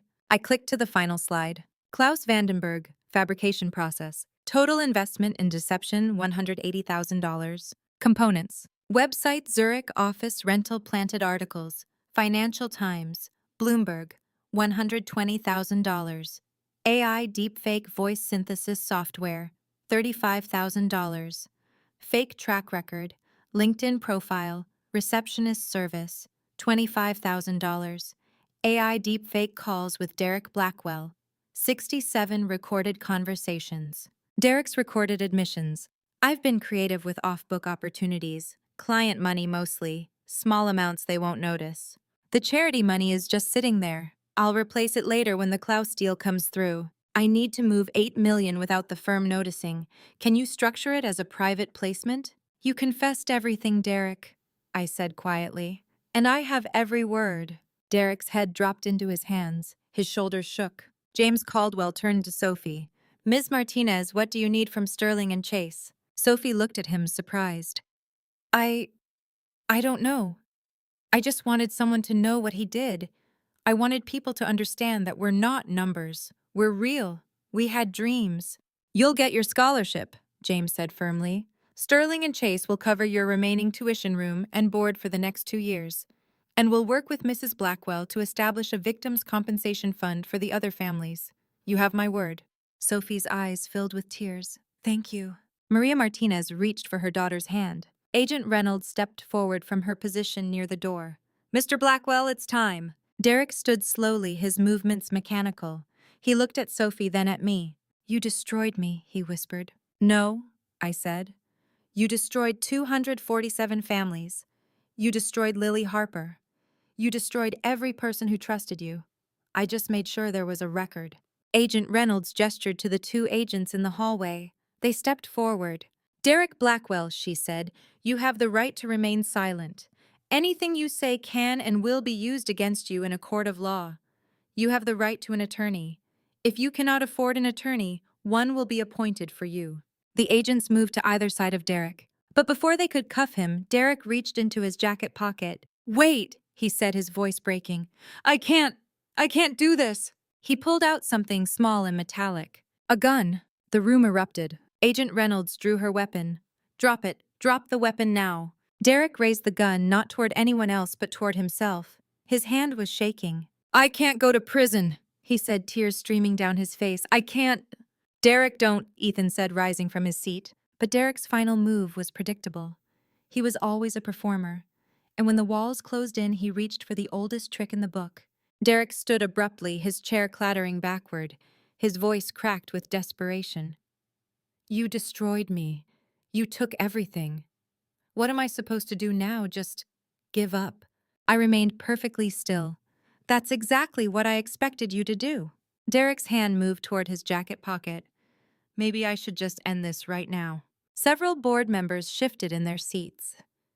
Ethan rose halfway from his chair, his body tensing. Derek pulled out a black semi-automatic pistol, Smith & Wesson M&P 9mm. The overhead lights caught the dull metal finish. James Caldwell stood. Derek put it down. Derek raised the gun to his temple, his hand shaking. I'd rather die than lose everything. The room froze. Agent Reynolds' hand moved toward her holster, but I held up one finger. Wait. Go ahead, I said, my voice calm and clear. Pull the trigger. Every head in the room turned toward me. Derek's eyes widened. What? You heard me? I said. Pull the trigger, Derek. If you're really going to do it now, but we both know you won't. His finger trembled on the trigger.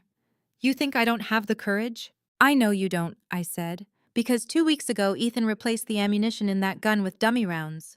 You're holding training bullets, Derek. They won't fire.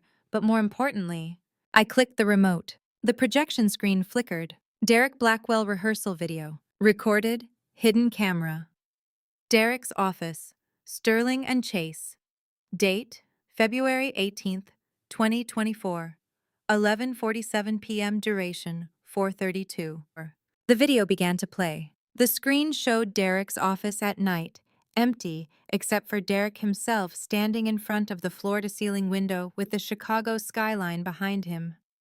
He held the same gun, the same Smith & Wesson M&P 9mm. He faced his reflection in the darkened glass, adjusting his grip on the weapon. Okay, here's the move, Derek said to himself, his voice clear on the recording. I say, I'd rather die than lose everything. Then I point the gun at my head. Everyone panics. Cassie panics. And in the chaos, I can destroy evidence and get out. It's just theater. Just theater. On screen, Derek raised the gun to his temple, practicing the angle. He adjusted his facial expression. Anguish, desperation, rage. He rehearsed the line delivery, testing different inflections. I'd rather die than lose everything. Pause. I'd rather die than lose everything. Longer pause. I'd rather die than lose everything. He checked his watch, timing the dramatic beat. The room was silent except for the audio from the video. In the present, Derek's face had gone white. The gun trembled in his hand. James Caldwell stared at the screen, his expression shifting from shock to disgust. You were rehearsing. One of the board members, Richard Hayes, pushed his chair back. He was planning this for months.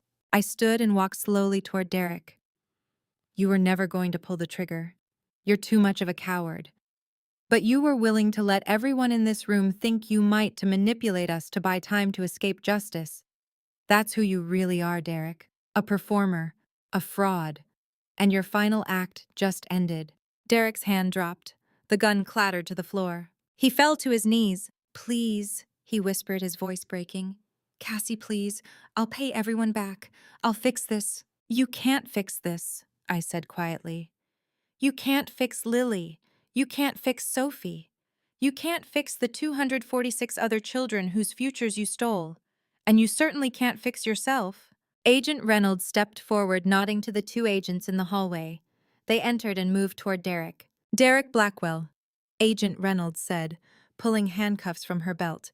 "You are under arrest for wire fraud, mail fraud, embezzlement, charity fraud, and conspiracy to commit racketeering. You have the right to remain silent. Anything you say can and will be used against you in a court of law. You have the right to an attorney. If you cannot afford an attorney, one will be appointed for you. Do you understand these rights?" Derek said nothing. One of the agents pulled him to his feet while the other secured the handcuffs around his wrists. Derek looked at me one last time, tears streaming down his face. "I loved you once," he whispered. "No," I said.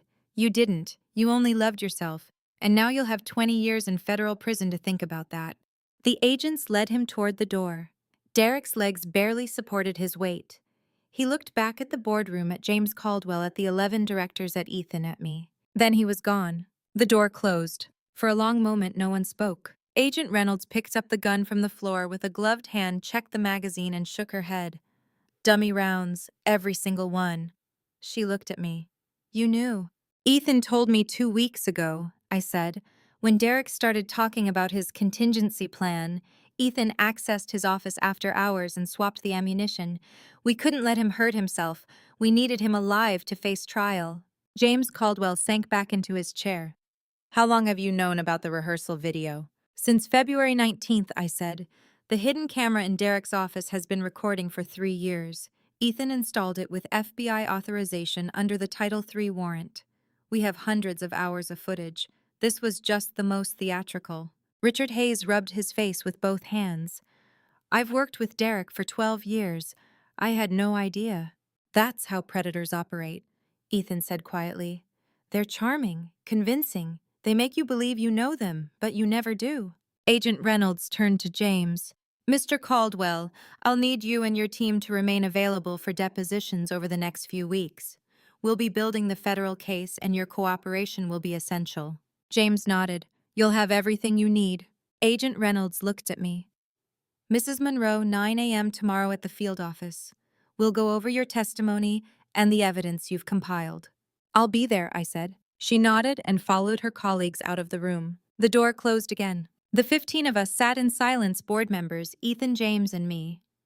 The projection screen still showed the frozen frame of Derek rehearsing his fake suicide, his face caught mid-performance. I clicked the remote.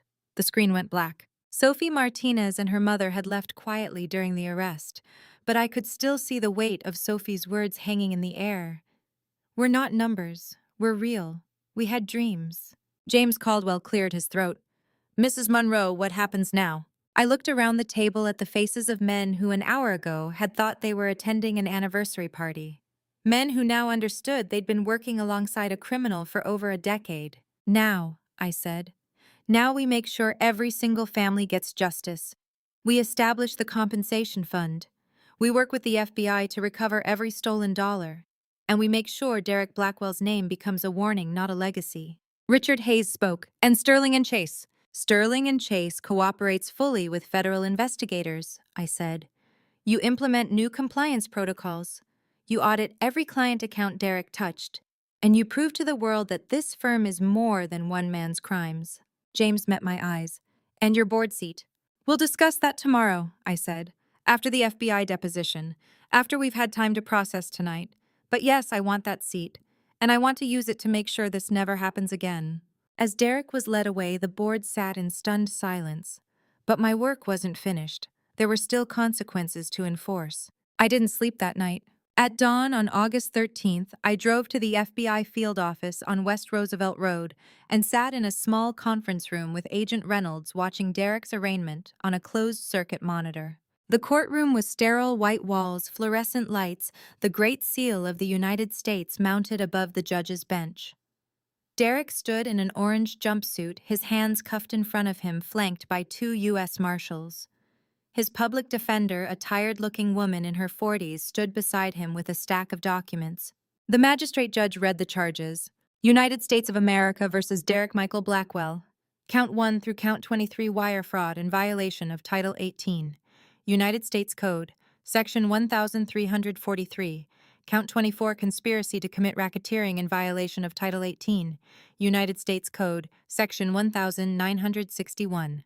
Count 25 through Count 36, mail, fraud in violation of Title 18, United States Code Section 1341. Count 37 through Count 43, tax fraud in violation of Title 26, United States Code Section 7206. 43 counts. Theoretical maximum sentence 120 years in federal prison. Derek's face was gray, his shoulders sagged. The judge continued, "Mr. Blackwell, how do you plead?" Derek's public defender leaned toward the microphone. "Not guilty, Your Honor, and we respectfully request bail pending trial." The assistant U.S. attorney, a sharp-eyed man named David Walsh, rose from the prosecution table. "Your Honor, the United States opposes bail. Mr. Blackwell presents a substantial flight risk. He maintains offshore accounts in the Cayman Islands and the Bahamas totaling $11.2 million, which the FBI has frozen pending forfeiture proceedings. He has no remaining ties to the community, no family support, no employment, and substantial criminal exposure. We request he be held without bail." The judge looked down at the file in front of her. "Bail is denied. Mr. Blackwell will remain in federal custody pending trial. Next appearance is scheduled for September 15th. The gavel came down. Derek's shoulders shook. One of the marshals touched his elbow, and he shuffled toward the side door. Agent Reynolds turned off the monitor. "We've frozen $11.2 million in offshore accounts. The IRS is pursuing an additional $8 million in tax penalties. Between your prenup, the debt collection, and federal asset forfeiture, Derek Blackwell will die in debt." I nodded. "Good." She handed me a manila folder. "This is the restitution schedule. Once the criminal case concludes, the court will order Derek to pay back every dollar he stole. It won't be enough, he doesn't have enough, but it's a start." I opened the folder. 247 names, 247 families. "We'll set up the victim compensation fund today," I said. "MC Ventures will contribute $12.5 million. I'm asking Sterling and Chase to match it. $25 million total." Agent Reynolds met my eyes. "That's more than most victims ever see." "It's not enough," I said quietly, "but it's something." That afternoon, I drove to Sunrise Senior Living in Oak Park. Patricia Blackwell sat in a chair by the window, her hands folded in her lap. She was 71 now, her hair completely white, her face lined with age. She wore a lavender cardigan and gray slacks. A nurse hovered nearby, adjusting the curtains to let in more light. I sat down across from her. "Patricia," I said gently, "it's Cassie." She looked at me, her eyes unfocused. "Are you my nurse?" "Something like that," I said. "I'm here to make sure you're safe." Patricia would never understand what Derek had done. In a way, that was a mercy. The irrevocable trust I'd helped her establish 4 years ago would pay for her care for the rest of her life, $12,000 a month, funded by her late husband's pension and investments. Derek would never touch a cent of it. But he'd tried. 2 days after his arrest, Derek's public defender filed an emergency motion in Cook County Probate Court. Patricia Blackwell lacked mental capacity to execute the irrevocable trust in August 2020. The trust should be declared invalid, and the estate transferred to her son, Derek Blackwell. Margaret Campbell. Patricia's independent attorney filed a response the same day. I reviewed it in the FBI conference room while Agent Reynolds worked at her laptop. The defense was airtight. Dr. Harold Winters' 2020 cognitive assessment, mini mental state examination score of 27 out of 30, indicating mild cognitive impairment but a documented lucid interval. Patricia understood the nature and consequences of the trust. Video recording of the signing ceremony. 4 minutes and 18 seconds of footage, showing Patricia asking questions, reading the documents, and signing voluntarily. Margaret Campbell explained every clause. Patricia stated on camera, "I want to protect my assets from Derek. He's not responsible with money." Patricia's handwritten letter. August 20th, 2020. 2022 pages in her own handwriting explaining her decision. "Derek has always been reckless. I've watched him gamble away thousands of dollars. I've watched him lie to me about debts. Cassie has been kind to me. She visits me twice a week. She listens. I trust her to manage my affairs when I no longer can. This is my choice. No one is forcing me." Margaret Campbell's affidavit sworn statement, confirming Patricia was represented by independent counsel that no undue influence was exerted and that Patricia's decision was informed and voluntary. On August 20th, Judge Ellen Morrison of the Cook County Probate Court issued her ruling. The irrevocable trust executed by Patricia Blackwell on August 22, 2020 was created during a documented lucid interval with full legal capacity. The petitioner Derek Blackwell has provided no credible evidence of fraud, undue influence, or lack of capacity. The trust is valid and enforceable. Mr. Blackwell's motion is denied. I read the order twice, then set it down on the table. Patricia's assets were safe. Derek would never touch them. The next day, I sat in the Sterling and Chase boardroom, the same room where 3 days earlier, Derek had pulled a gun and tried to perform his final act. James Caldwell sat at the head of the table. The 11 board members filled the remaining seats. Ethan sat to my right. James cleared his throat. Mrs. Monroe, on behalf of Sterling and Chase, I want to offer an apology. We failed in our fiduciary duty by not detecting Derek's misconduct sooner. Your $50 million capital injection offer is generous. But first we need to discuss victim compensation. I've already started setting up the fund, I said. MC Ventures will contribute $12.5 million. I'm asking Sterling and Chase to match it. That's $25 million total. It won't erase the harm Derek caused, but it's a start. James nodded. Agreed. Sterling and Chase will contribute $12.5 million to the compensation fund. We'll also establish new compliance protocols, mandatory external audits, client account reviews, and whistleblower protections. Richard Hayes spoke. And your board seat? I want it, I said. Not as a trophy, but as a responsibility. I want to make sure this never happens again. James extended his hand across the table.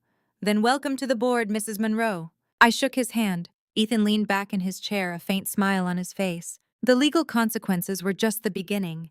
Derek's public humiliation was about to go national. The media explosion began before dawn on August 14th. I was sitting in my Lincoln Park condo, the same condo Derek had thought was his drinking coffee, and watching the sunrise over Lake Michigan when my phone started buzzing. Text messages, email alerts, notifications from news apps I'd forgotten I'd installed. By 7 a.m., the story was everywhere. Chicago Tribune, August 14, 2024. Billionaire wife exposes husband's $20 million fraud scheme.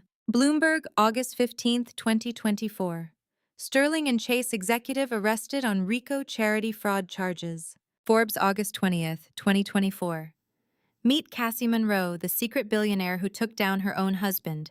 The Forbes article was the one that changed everything.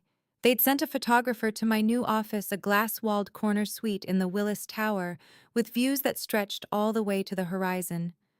The photo showed me standing at the window in a navy blazer, my arms crossed, my expression calm. It was the first time the public had seen my face. The article detailed MC Ventures' $5.2 billion portfolio.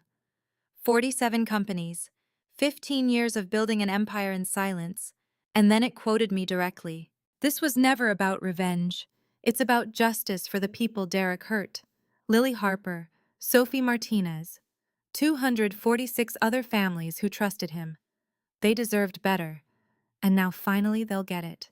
By the end of the day, the article had been shared 200,000 times. Social media erupted. Hashtag Derek Blackwell trended on Twitter for 11 straight days. The hashtag became a repository for outraged screenshots of his charity gala speeches, photos of the fake scholarship certificates, testimonials from the families he'd defrauded. Ethan started hashtag Justice for Lily. Within 48 hours, it had gone viral. People shared Lily's MIT thesis, her acceptance letter to Sterling and Chase, a photo of her standing on the Michigan Avenue Bridge smiling 6 months before she died. The 247 families began sharing their stories under hashtag Blackwell Scholars Fraud. Parents who'd sold cars, students working 3 jobs, dreams deferred or destroyed because Derek Blackwell had lied. Derek's reputation didn't just collapse, it was obliterated. On August 22nd, Sophie Martinez appeared on Good Morning America. I watched from my office the broadcast playing on the wall-mounted screen. Sophie sat across from the host, composed and articulate, wearing the same MIT sweatshirt she'd worn in the boardroom 9 days earlier. He came to my school. Sophie said, her voice steady. He gave a speech about opportunity, about how education had changed his life, and then he handed me a certificate promising $320,000. My family celebrated. My mother cried. We thought everything was going to be okay. The host leaned forward, but it wasn't. No, Sophie said. When I got to MIT, there was no scholarship, no record of any payment. I called his office 14 times. He never called back. My mother sold her car. We borrowed $50,000 from family. Now I'm $80,000 in debt and I work 2 jobs just to stay in school. The host turned to the camera. Joining us now via satellite is Cassie Monroe, founder of MC Ventures, and the woman who exposed Derek Blackwell's crimes. Mrs. Monroe, thank you for being here. I nodded at the camera in my office. Thank you for having me. You've announced the creation of the Second Chance Scholars Fund. Can you tell us about it? MC Ventures and Sterling and Chase have together committed $25 million to provide substantial scholarships to all 247 families Derek defrauded. Each student will receive an average of $100,000, enough to cover multiple years of tuition-reduced debt and restore the opportunities Derek stole from them. The host smiled. That's extraordinary. These kids earned their futures, I said. Derek took them. I'm giving them back. By the end of the week, all 247 families had been contacted. Sophie's $80,000 debt was paid in full by MC Ventures. Her mother got a check for $50,000 to replace the car she'd sold. Sophie called me the day she received the money. She cried on the phone for 5 minutes before she could speak. Thank you, she finally whispered. You gave me my life back. You did that yourself, I said. I just made sure Derek couldn't take it again. In November, Derek accepted a plea deal. The federal prosecutors had offered 18 years in exchange for full cooperation and asset forfeiture. Derek's public defender recommended he take it. The alternative, a trial with 43 counts and a theoretical maximum of 120 years, was unthinkable. On November 18th, Derek stood before Judge Patricia Callahan in the United States District Court for the Northern District of Illinois and pleaded guilty to all charges. Final sentence: 18 years in federal prison, eligible for release after 15 years with good behavior, $14 million in restitution paid from forfeited assets, lifetime ban from the financial services industry. 10 years of supervised release upon completion of sentence. Agent Reynolds sent me a copy of the sentencing order. I read it twice, then filed it away. Derek would be 62 years old when he got out. If he got out. On November 30th, I sat alone in my new office as the sun set over Chicago. People kept asking me if I felt satisfied, if I felt like I'd won. The truth was I didn't feel much of anything. Lily was still gone. Sophie and 246 other kids had still had their lives upended. Derek would sit in prison for 15 to 18 years, but that wouldn't undo the damage he'd caused. It wouldn't bring Lily back. It wouldn't erase the years Sophie spent working 2 jobs to stay in school. What I felt was closure. The man who had destroyed my best friend, who had stolen her work, fabricated charges against her, and driven her to suicide, had finally been held accountable. Not just in a civil lawsuit, not just with a fine or a settlement, but with 18 years in federal prison and the complete destruction of everything he'd built. Derek Blackwell's name would never be associated with success again. It would be a warning, a case study in fraud, a cautionary tale about greed and cruelty. And maybe in some small way Lily could rest now. I stood and walked to the window, looking out at the city lights stretching toward the lake. Ethan had published a memoir, 7 Years, How My Sister's Death Became My Mission. It debuted at number 3 on the New York Times bestseller list. He donated all the proceeds to mental health organizations. Sophie was thriving at MIT. She'd switched her major to biomedical engineering and joined a research lab studying Alzheimer's disease, inspired, she told me, by Patricia. Patricia herself remained at Sunrise Senior Living, her care fully funded by the irrevocable trust. She didn't remember Derek. She didn't remember me. But twice a week I visited her anyway, sitting by the window and telling her stories about a daughter she'd never had. Sterling and Chase had implemented the reforms James Caldwell promised. I attended every board meeting. I reviewed every compliance report. I made sure that what Derek had done could never happen again. And Derek sat in a federal correctional institution in Terre Haute, Indiana, serving the first months of an 18-year sentence. I hadn't thought about him in weeks, until 16 months later when I received a letter. It was from Derek. I almost didn't open it, but curiosity won. December 15th, 2025. The envelope arrived at my office on a cold Monday morning, forwarded through my attorney. The return address read, FCI Sandstone Federal Correctional Institution, Sandstone, Minnesota. The sender, Derek Blackwell, number 84729-024. I stared at it for 10 minutes before opening it. Part of me wanted to burn it. Part of me wanted to throw it in the trash without reading a single word, but I needed to know.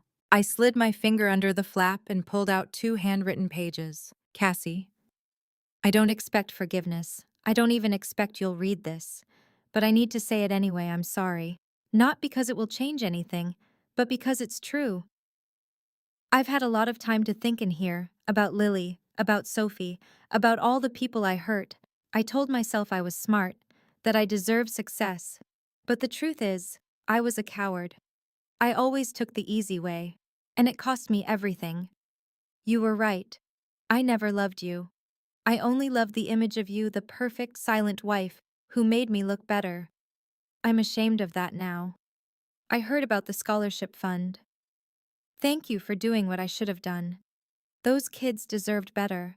They deserve the truth. I'll be here for a long time. Maybe that's what I need. I hope someday I can become the man Lily thought I was when she first met me. But I know that's not your concern anymore. I hope you find peace, Cassie. You deserve it. Derek. I set the letter down on my desk. Too little, too late, I said aloud. Then I filed it away in a drawer and never responded. 13 months had passed since Derek Blackwell was arrested on the rooftop of the Chicago Athletic Association. 13 months since I watched FBI agents lead him out of that boardroom in handcuffs. 13 months since I stopped pretending to be someone I wasn't. A lot had changed. In December 2024, I went public as the CEO and founder of MC Ventures. The press conference was short, 10 minutes, no questions. I stated the facts: $5.2 billion under management, 47 portfolio companies, 15 years of building an empire in silence. Forbes named me to their Most Powerful Women in the World list in 2025. The photo showed me standing in my Willis Tower office, arms crossed, looking out at the Chicago skyline. The caption read, "The billionaire who brought down her own husband and rebuilt an industry." I launched the Second Chance Scholars Fund in Lily's name, $25 million, to provide substantial scholarships, an average of $100,000 per student, to all 247 families Derek had defrauded. I remained single, focused. MC Ventures expanded into clean energy and biotechnology. I hired the best people. I built companies that mattered, and once a month, I drove to Sunrise Senior Living and sat with Patricia Blackwell. She didn't recognize me anymore. Late-stage Alzheimer's had taken most of her memory, but I read to her anyway, novels and news articles and stories about a daughter she'd never had. Derek was serving 18 years at FCY Sandstone, a medium-security federal prison in Minnesota. He worked in the prison library and taught GED classes to younger inmates. He'd be eligible for parole in 2039 at age 53. His net worth was negative $14 million. He owed the federal government more than he'd ever be able to repay. Ethan left finance entirely and became an advocate for corporate whistleblowers working with nonprofits to protect employees who exposed fraud. In 2025, he published a memoir, 7 Years: The Long Game. It debuted at number 2 on the New York Times bestseller list. He donated every cent of the proceeds to mental health organizations in Lily's name. He spoke at universities Harvard, MIT, Northwestern about business ethics and the cost of silence. Students lined up after his talks, asking how to do the right thing when the system rewards the opposite. You find someone who believes the same thing you do, he told them. And you don't give up. Ever. Sophie Martinez graduated from MIT in May 2025 with a degree in biomedical engineering.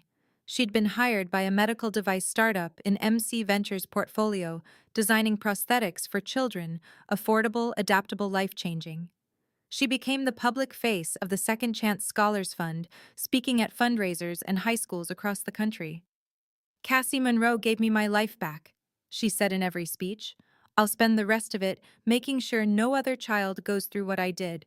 Patricia lived at Sunrise Senior, living her care fully funded by the irrevocable trust I'd helped her establish 6 years ago. She was 73 now, her mind almost entirely gone. She couldn't remember Derek. She couldn't remember me. But I visited her every month anyway. Derek had been barred by court order from contacting her until 2030. By then, she likely wouldn't remember him at all. Sterling and Chase restructured its board after the scandal. James Caldwell resigned. The association with Derek had damaged his reputation beyond repair.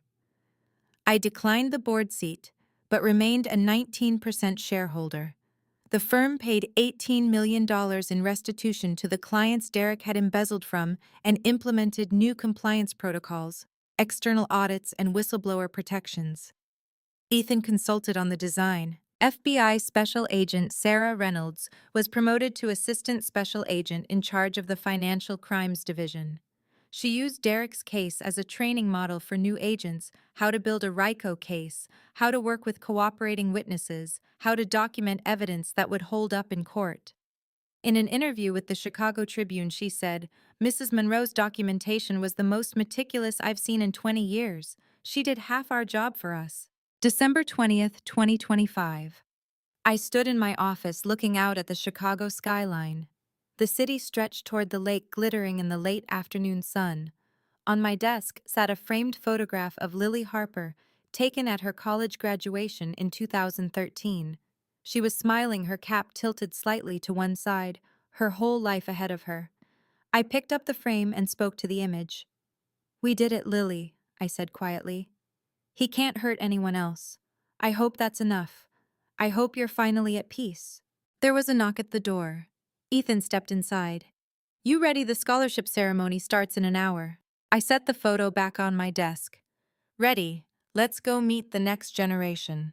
People ask me if I regret the 4 years I spent married to Derek, if I regret the 7 years Ethan and I spent planning his downfall. The answer is no. Because some things are worth waiting for. Justice is worth waiting for. And when you finally cut the thread on a burden you've carried for so long, you don't feel guilty. You feel free. And to you listening to this story, remember this: God gave us wisdom to discern truth from lies and patience to wait for justice. 3 times I almost gave up: when Lily died, when Derek lied to my face, and when the wait felt endless. But each time I prayed and asked God for strength. He reminded me that vengeance belongs to Him, but justice belongs to those who seek it with clean hands. Don't be like me. Don't waste 7 years of your life planning someone else's downfall. If I could go back, I would have reported Derek the moment I knew what he'd done to Lily. I would have trusted the system, trusted God's timing, and trusted that the truth would come out without sacrificing my own peace. Family revenge is a poison that spreads. When Derek betrayed his own mother, stole from families, and destroyed lives, he thought he was building an empire. But family betrayal leaves scars that money can't heal. I learned that family revenge doesn't bring back the dead, it only multiplies the pain. And family betrayal, whether by blood or marriage, is a wound that never fully closes. My advice: choose justice, not revenge. Choose transparency, not deception. And most importantly, choose faith over fear. God sees everything, and in His time, the guilty will answer. Here's my truth: I'm free now, but freedom came at a cost I wouldn't wish on anyone. If this story resonated with you, I'd love to hear your thoughts in the comments below. Have you ever faced family betrayal? How did you find justice without becoming consumed by family revenge?